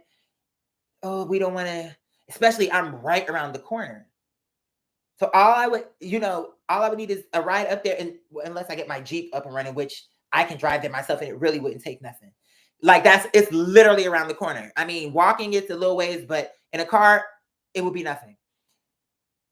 So he was like, take my name and this, that, and the fourth. And he was so receptive. It was just so easy. It was like it wasn't no fight, no pushback. So then as I was walking, these two elders who were ushers, women, like, young man, is this your first time here? I was like, yes, ma'am. I was like, did you enjoy? I was like, of course, the service was amazing. So I'm very grateful that I was able to make it today. And, you know, I pray that I can continue to come and to contribute, you know, with my God-given abilities. And then the one sister asked, she said, what's your gift? This is the second time. But I took a breath in to say what I do. The other elder cut me off and said, he sings. And I looked at her and said, what made you say that? She was like, number one, you sound like you. She said the same thing that he said. She said, you talk like you sing. And not only that, the pastor had said in his sermon earlier that day, he said, in the church, the elders, there's a way he said it, but I'm paraphrasing it. He was like, they have discernment. So even if you say something, if it's not true, they'll know. So she pulled that. She was like, remember what pastor said about discernment? She was like, he was talking about us, meaning like people like them, older people like them. And I mean, she was right. I mean, that was my gift. I could have been a piano player, but she said it like she knew. She didn't say like, I think he sings. She looked at that woman and said, he sings. She didn't say he plays the keys or he's a driver. He wants to drive the congregation to performances. It was like, how did you know that? Like, you sound like you sing. You talk like you sing. That's what he said. So I just felt like I know someone else is gonna say that's a small thing, but it was almost like I'm in a place now where I can have a family and be a part of something good. And slowly start to unplug myself from all these things that I really don't care about. I'm grown. I don't care about these things. The way that people in their mind keep trying to make it seem like I care so much, I couldn't care less. The only thing I ever cared about is when people started slandering and distorting my art and trying to, views, all that, I couldn't care less. It was when you lied on my name and when you tried to misrepresent my work and misrepresent my intentions and make me look crazy. Whether or not I get 1 million views or if I only got 50 views, that's where you never knew me as well as you thought you did. I don't care. That's what you care about. What matters to me is, and what have always mattered to me is getting out. I'm grateful for what I did on YouTube, but it was never the intention to just be here forever and wait until I die. I'm just on here talking on YouTube. I mean, what are we talking about? My goal was always to get out in the world and live and connect and to bring God into the conversation, whether it was through my music, my comedy, my this, my that, but to regard God as this is how I got through. God. Because who else did it? You could say my mom, but God made my mom. And my mom was also a believer who was a servant. So it's still, for my position, it's always going to come back to everything that I love. Why God is above everything, including my mom, my art, anything. And she would have it that way. She would want it that way. Is because God, without God, none of those things would exist. So how can I love something God made more than, you get what I'm saying? It's just, so I don't know if I'm saying that right. It's just how it feels in my heart. So I'm going to do this and I'm going to do it well. And I'm going to approach it as I've approached everything in my life. I want to go as hard as I can go. I want to do as well as I can do. I want to take it as serious as I can take it. I want to do it with joy. I want to do it with happiness. I don't want to keep doing all this fighting and drama. There's people to help things to see. And it's just funny because God told me, as long as I follow his instructions, somehow he's going to pull something off for me that I couldn't. How I didn't see this church thing coming is making me think, so what else is really about to come? Because you're right. You are surprising me. I never doubted it. You're right. I didn't see that coming. I didn't. I'm not going to lie. I did not see me. And then I can't, it feels in my mind, especially because I just want to do well. I want to go up there and do well and really transform the atmosphere for the better. And I know that I can do it. This is always the caveat, as long as God is first. If I go up there and it's ego and it's all about all of this, it's like if you go for God and you put him first, then you're not gonna have to, it's just gonna naturally flow through the vessel. Like, so whatever theatrics that were applied that you would call theatrics are natural. Does that make sense? It's not you doing what you think somebody would do at a big moment or what you think a big moment should look like. It's what the moment called for. And when you do that and it actually fits the moment, how can it be wrong if it fits the moment and it reads the room? And it can't. And when you're channeling God and God is in the room, God will deliver to you what note to hit, when to ad lib, because God you're in partner. See that when I talk like that, people think I'm crazy. But the way I'm saying it is, you're in partnership. So if you really want to move that crowd, instead of you thinking, oh, I'm going to make it about me, ironically, if you put God first, that's what's going to move them. Like, you thinking it's about you. Like, it's about you in the way of you're the person who's there doing it. You're the vessel. But the voice and the strength and the power to make people scream hallelujah, to get them out their seat, to bring them to tears, that's where God comes in. Because God is so, and then you're gonna say, but da da da. Well, guess what? So I'm trying to say this the right way, God. Forgive me, I'm trying. So let's just say in your repertoire, you have all these different emotions, the pains, the joys, the hurts, the whatever you have ever experienced in your life. Now, when you're in partnership with God, that means that you have a ledger. You know what you have. So when the song come on, I'm talking about for the singers now. When the song come on and you're in partnership with God, what happens? God is reading the room based off what the needs of the people are. And depending on who needs what, he may pull the pain, but I want to couple it with joy coming in the morning. And I want to couple it with faith without works is dead. But I want to couple it with, you got what I'm saying? And it dependent on what the recipe was and the experiences that God helped you to organize to understand. When you are singing that song, you're not gonna have to pretend it because what you're singing is real. I can tell you how the pain feels, but in how God, you're not acting, you're actually just kind of storytelling a real life situation. And you're just choosing to do it through song. But it's all God, because God knew outside of yourself that there's about 10 people in here that need this on this song. Channel that. God is dictating that. Who needs it? So that's the reason why you got it how you got it. Because of God. I know that it was a long, you're gonna say he be doing too much. I'm not actually doing too much. I'm actually doing, in fact, I could be doing more. That's actually what it really, I can't wait to get to work. I can't wait. I want them to, he's about something. I'm like, the good thing about me is that's where my ADHD comes in handy. When I'm, let me do something. I have probably the energy of like 10,000 people. But when my energy is used wrong, I get depleted and I have to be utilized the right way and it will grow. Oh gosh. I just know we're going to do some good things, man. I do. I feel it. We're going to do some good things. Inshallah. I just want to help. And it's going to be a great opportunity. Oh, and that's what she said, my neighbor. I mean, that's all I was trying to tell y'all. So I was so excited. We're in the car. We coming back to the crib. And she's one house. It's my house, my other neighbor. And then she's on the other house.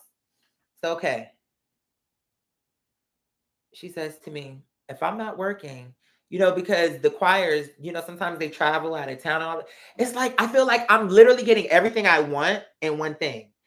I didn't get all those fun experiences growing up, traveling with the school, even though that it'll be a choir, but it's that energy of we're getting on the bus, we're all know each other, you know what I'm saying? And it's like, and then singing, it's like that in my mind, that's like touring. Like, even if we just went from different churches in this state, that would still be a tour. It's like God, because I followed his instructions and didn't hesitate, he was like, watch what I'm about to do. I'm about to put you in a situation where you can still tour, but you're not going to have to do none of the work except for it to show up and sing, which is what you wanted to do anyway. And it was like, this situation is the perfect situation for me to honor God. It's just, everything I ever said I wanted is being done.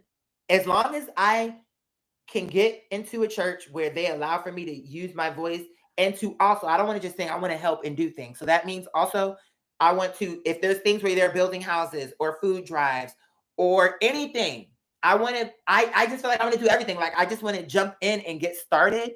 But the singing is so that I can utilize the God-given talent, but I'm an able body, I have hands, I'm in good health. So there are more things I can do beyond singing. But I do want to utilize that since it's a God-given gift and I want to help people in that way. But I also, when she was explaining all the programs, I'm like, oh my, it's like, do you understand? This is going to sound crazy for me to say, but do you realize I've been fighting for, seems like my whole life, to be able to be a part of a team to help and do things like this?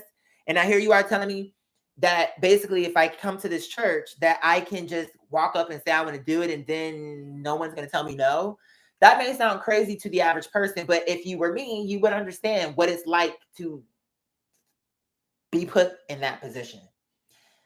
So it's just, I don't know, it's just a breath of fresh air to be received. And nobody was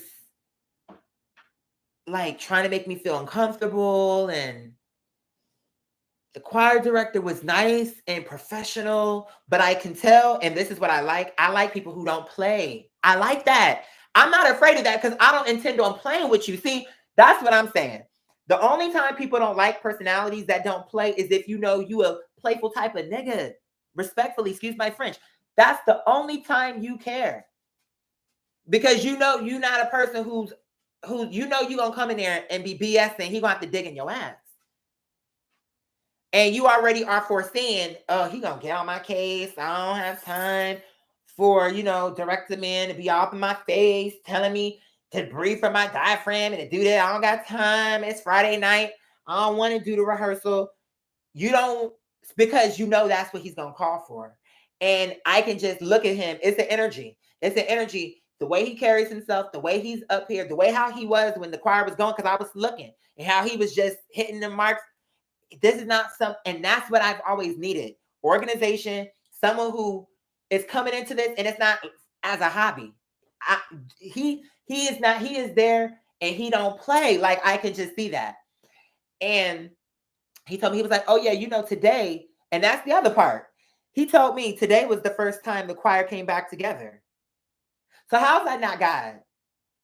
What brought me to that church is because I was looking for a choir. I asked yesterday, the day before, if telling my neighbor the situation. She ended up inviting me because she was off. So I called her on the first Sunday, which is the Sunday she was off, so she didn't have to go to work, and she was an usher, and She got me, she situated me. It was just like it was like made to make like to usher me in, almost like this gonna sound crazy for me to say. This is gonna really sound crazy. But it almost felt like in a spiritual way, just for how it was, even though these people don't know anything about my intentions. Because I know who I am and what I come to do. The way how they received me, and yes, come. Oh, just so nice, men and women. Like, good morning, young man. Oh, you ready for the work? Like, I love that. And it just felt like a community. It was like people coming with their like, I'm like, okay. It feels like a family. It feels like a community. I love the pastor's energy. I love the music director, choir director's energy. I love the choir. Like, it feels like it's capable of handling what I can do.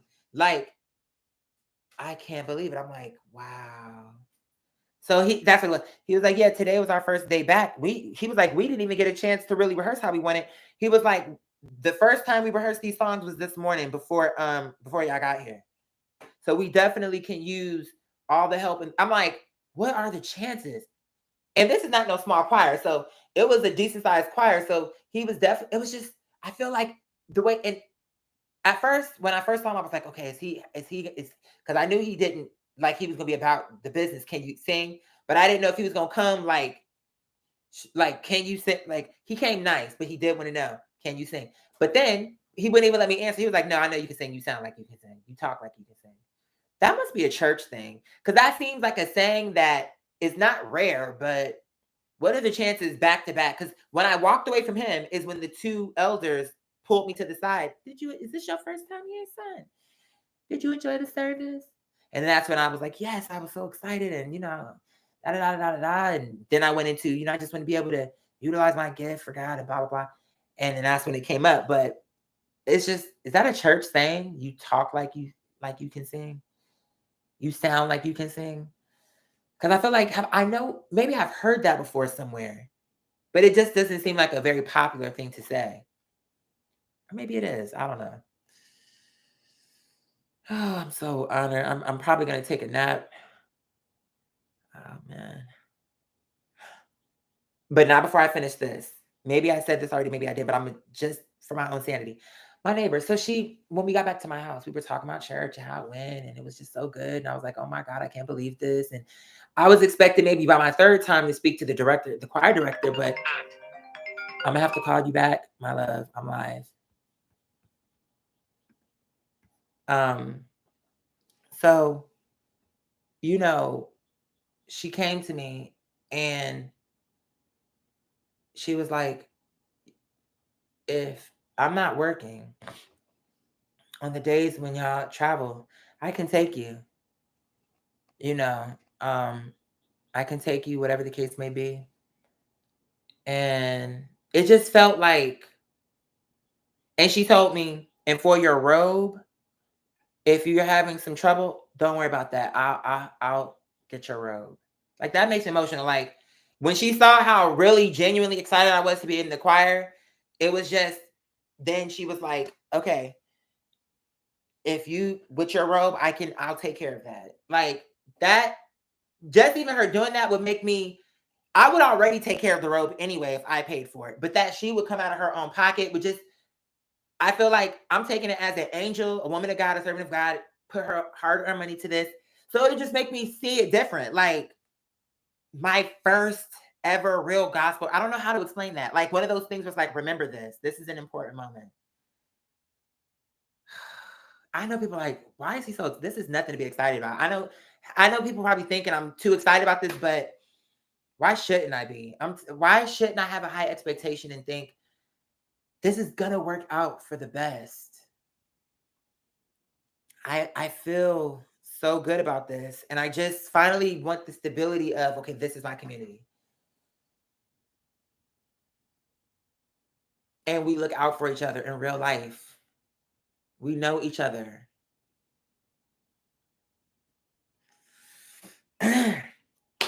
What a good service! What an amazing service! And then what a high to end on. Like,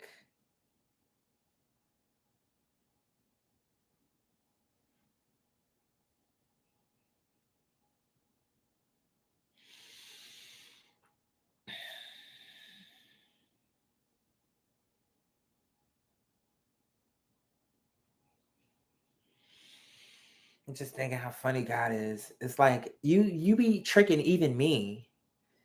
It's so funny. Like it's like he it's not even a trick. It's just he never it's too hard to explain. It's good though because it's in some ways when I really think about it, I'm like had I would have seen or done it too soon, I can you don't have to tell me why. I know me knowing how I was, I can see how I would have been taken advantage of in this or that way. I would have been violated so horribly. I wouldn't have had, there were things I needed to learn to stand up for myself.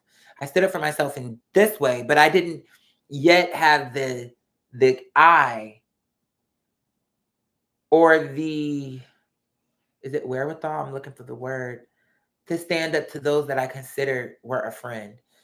Unless they were like totally, totally, totally wrong. I felt like I don't want to argue with this person. Like I was allowing certain things to happen because I'm like, this is my friend. I don't want to argue with them. But then early into my life, I started to develop certain things that were important.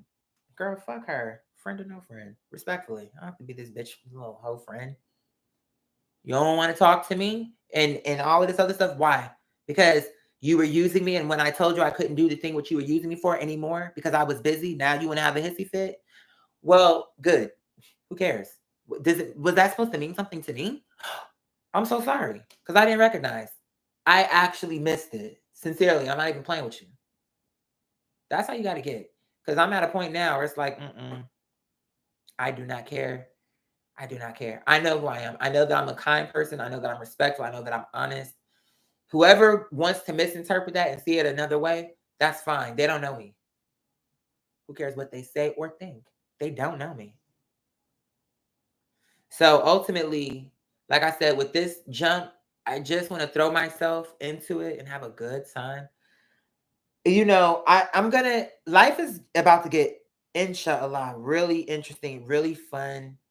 And this is a whole new era. You understand what I'm saying? It's a whole new thing happening. See, confirmation. Uh,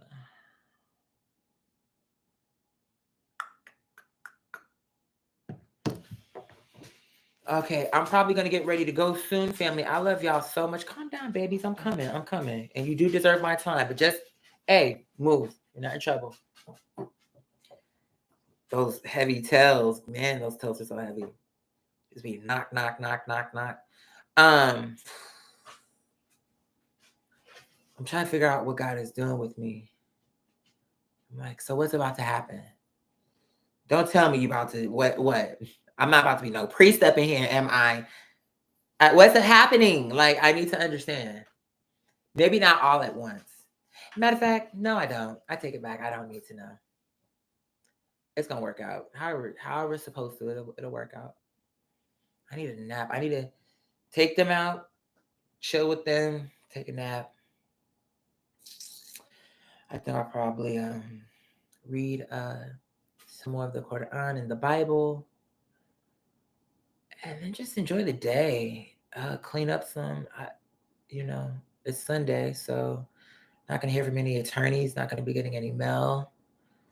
And I just want to enjoy today. Something good happened, and I want to enjoy it. I don't want to. I'm tired. I think once I start catching up on my sleep out, because I just have been so sleep deprived working this case. So that's why with this situation with these attorneys, why that's so good, because once they're working the case more or less, I can begin to recoup on my sleep. It's crazy how people don't understand how big a deal sleep deprivation is. It's a big deal. And it really does affect every aspect of your life. But right now, it's like in general, even if I wasn't on here and I was just cleaning up and had the TV on, it's once for example, I'm wiping the counter. I have the back of my hand and I know what area I'm wiping. I'll just close my eyes and be wiping. That's how tired I am these days.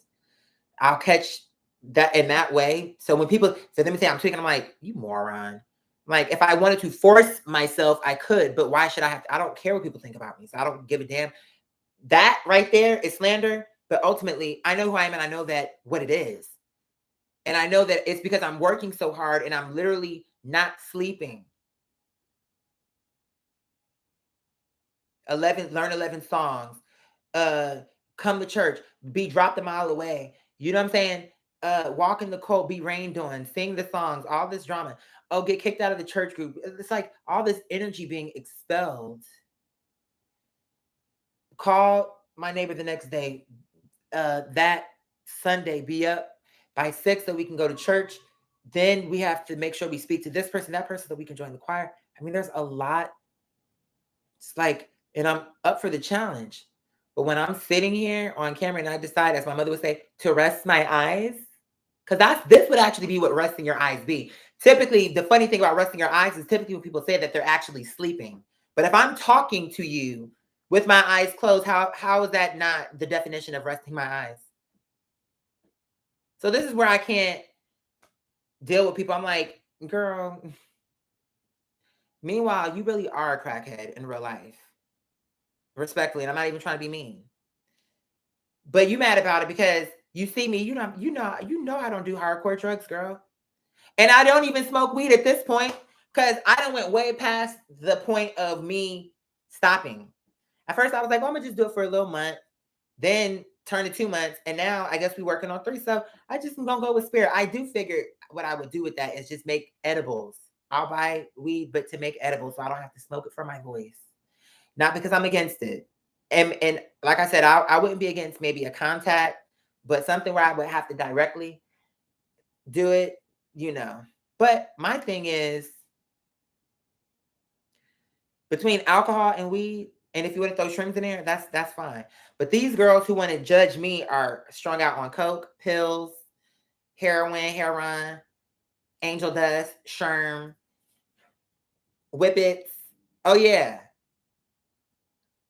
See, God have been exposing a lot of things. Markers. Some of these girls will get the fix however which way they can. Glue, huffing glue. So these girls are mad at me because they're like, this man done been through the ringer and we could not push him to suicide. We cannot push him to hardcore drugs. We cannot push him into psychosis, and they're upset about it. Tina, you served me Chris Tucker from Friday when he thought he could handle it. Like, man, just pass me the blunt.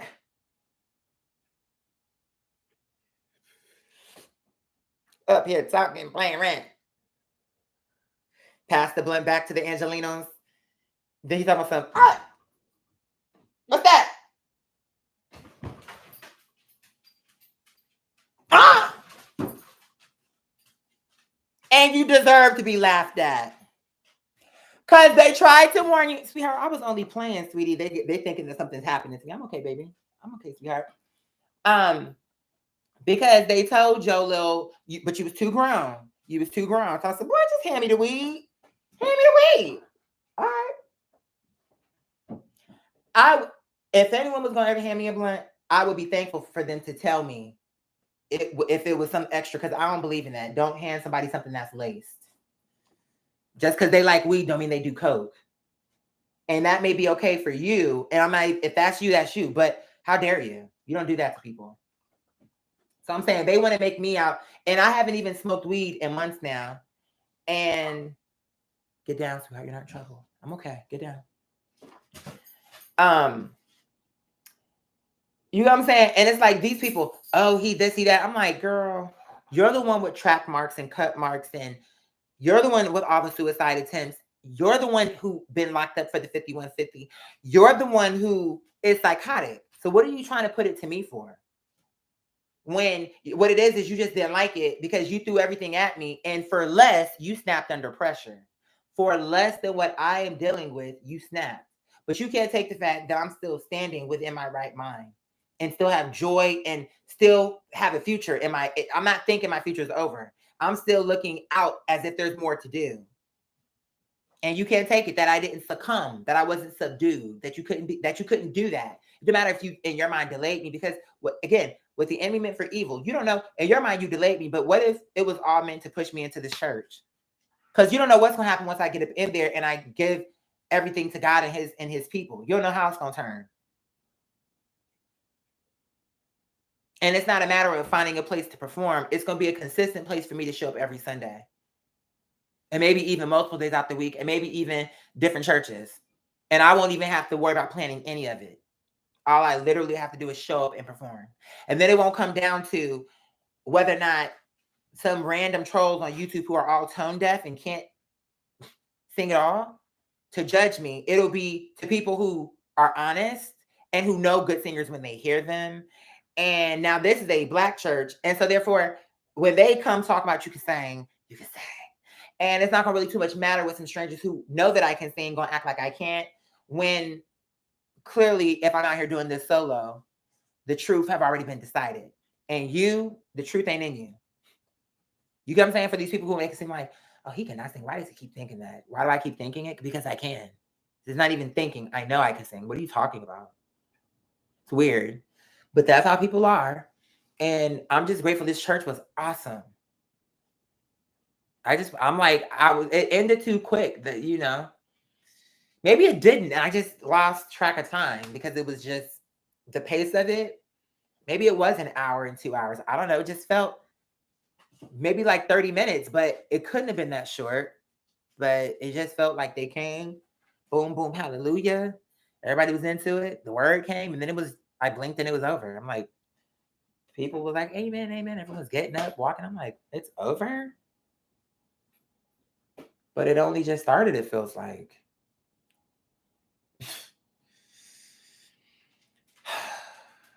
I never even thought I always knew I liked church for the times when I went.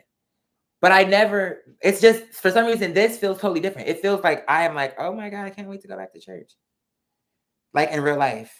But anyway, I'm gonna calm down. It's not even that I don't want to calm down, but I'm going to just, I guess. I'm just like, wow, today was such a success. Especially after the sweetheart. What's up? You good? I'm coming. Go ahead. Move. Thank you, baby. I promise you I'm coming. Give me about 5 minutes to wrap up. I went from canceling my tour to joining a small church, not being respected or appreciated, and then falling into a big church who has all of the tools. People I can help and who can help me. I want to learn new techniques, singing techniques that can make me better than I am now. I want to learn anything that will make me better. And any way that I can help to serve God's people, it's just perfect. I love this. So I'm about to go take them out, spend some time, then probably take a nap. I'm really tired.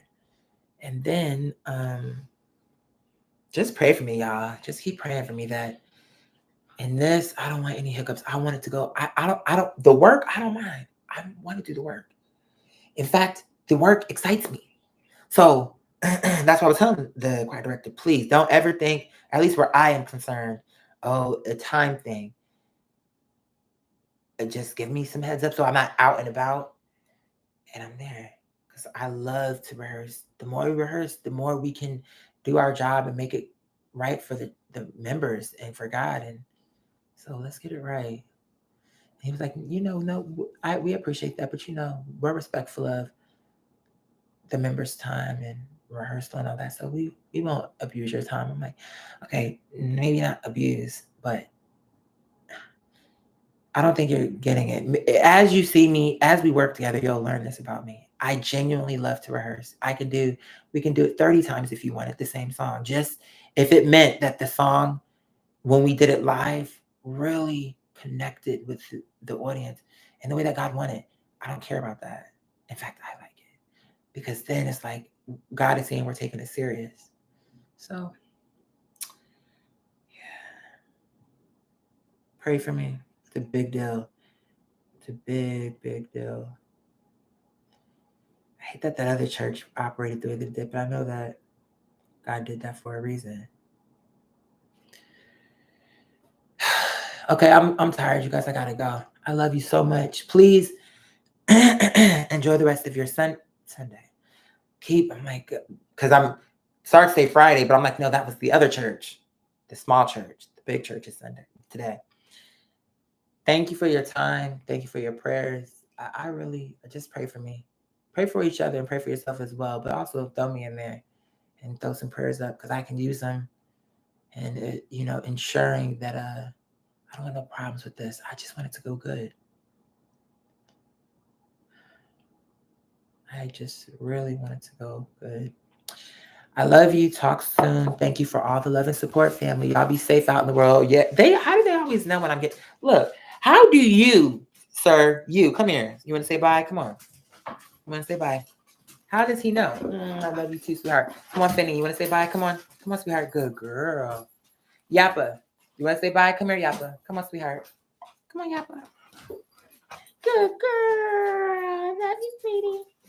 Okay, come on. I love you guys. Be safe out there if you're going to go out. Okay, I love you. Catch you soon. Inshallah. Come on.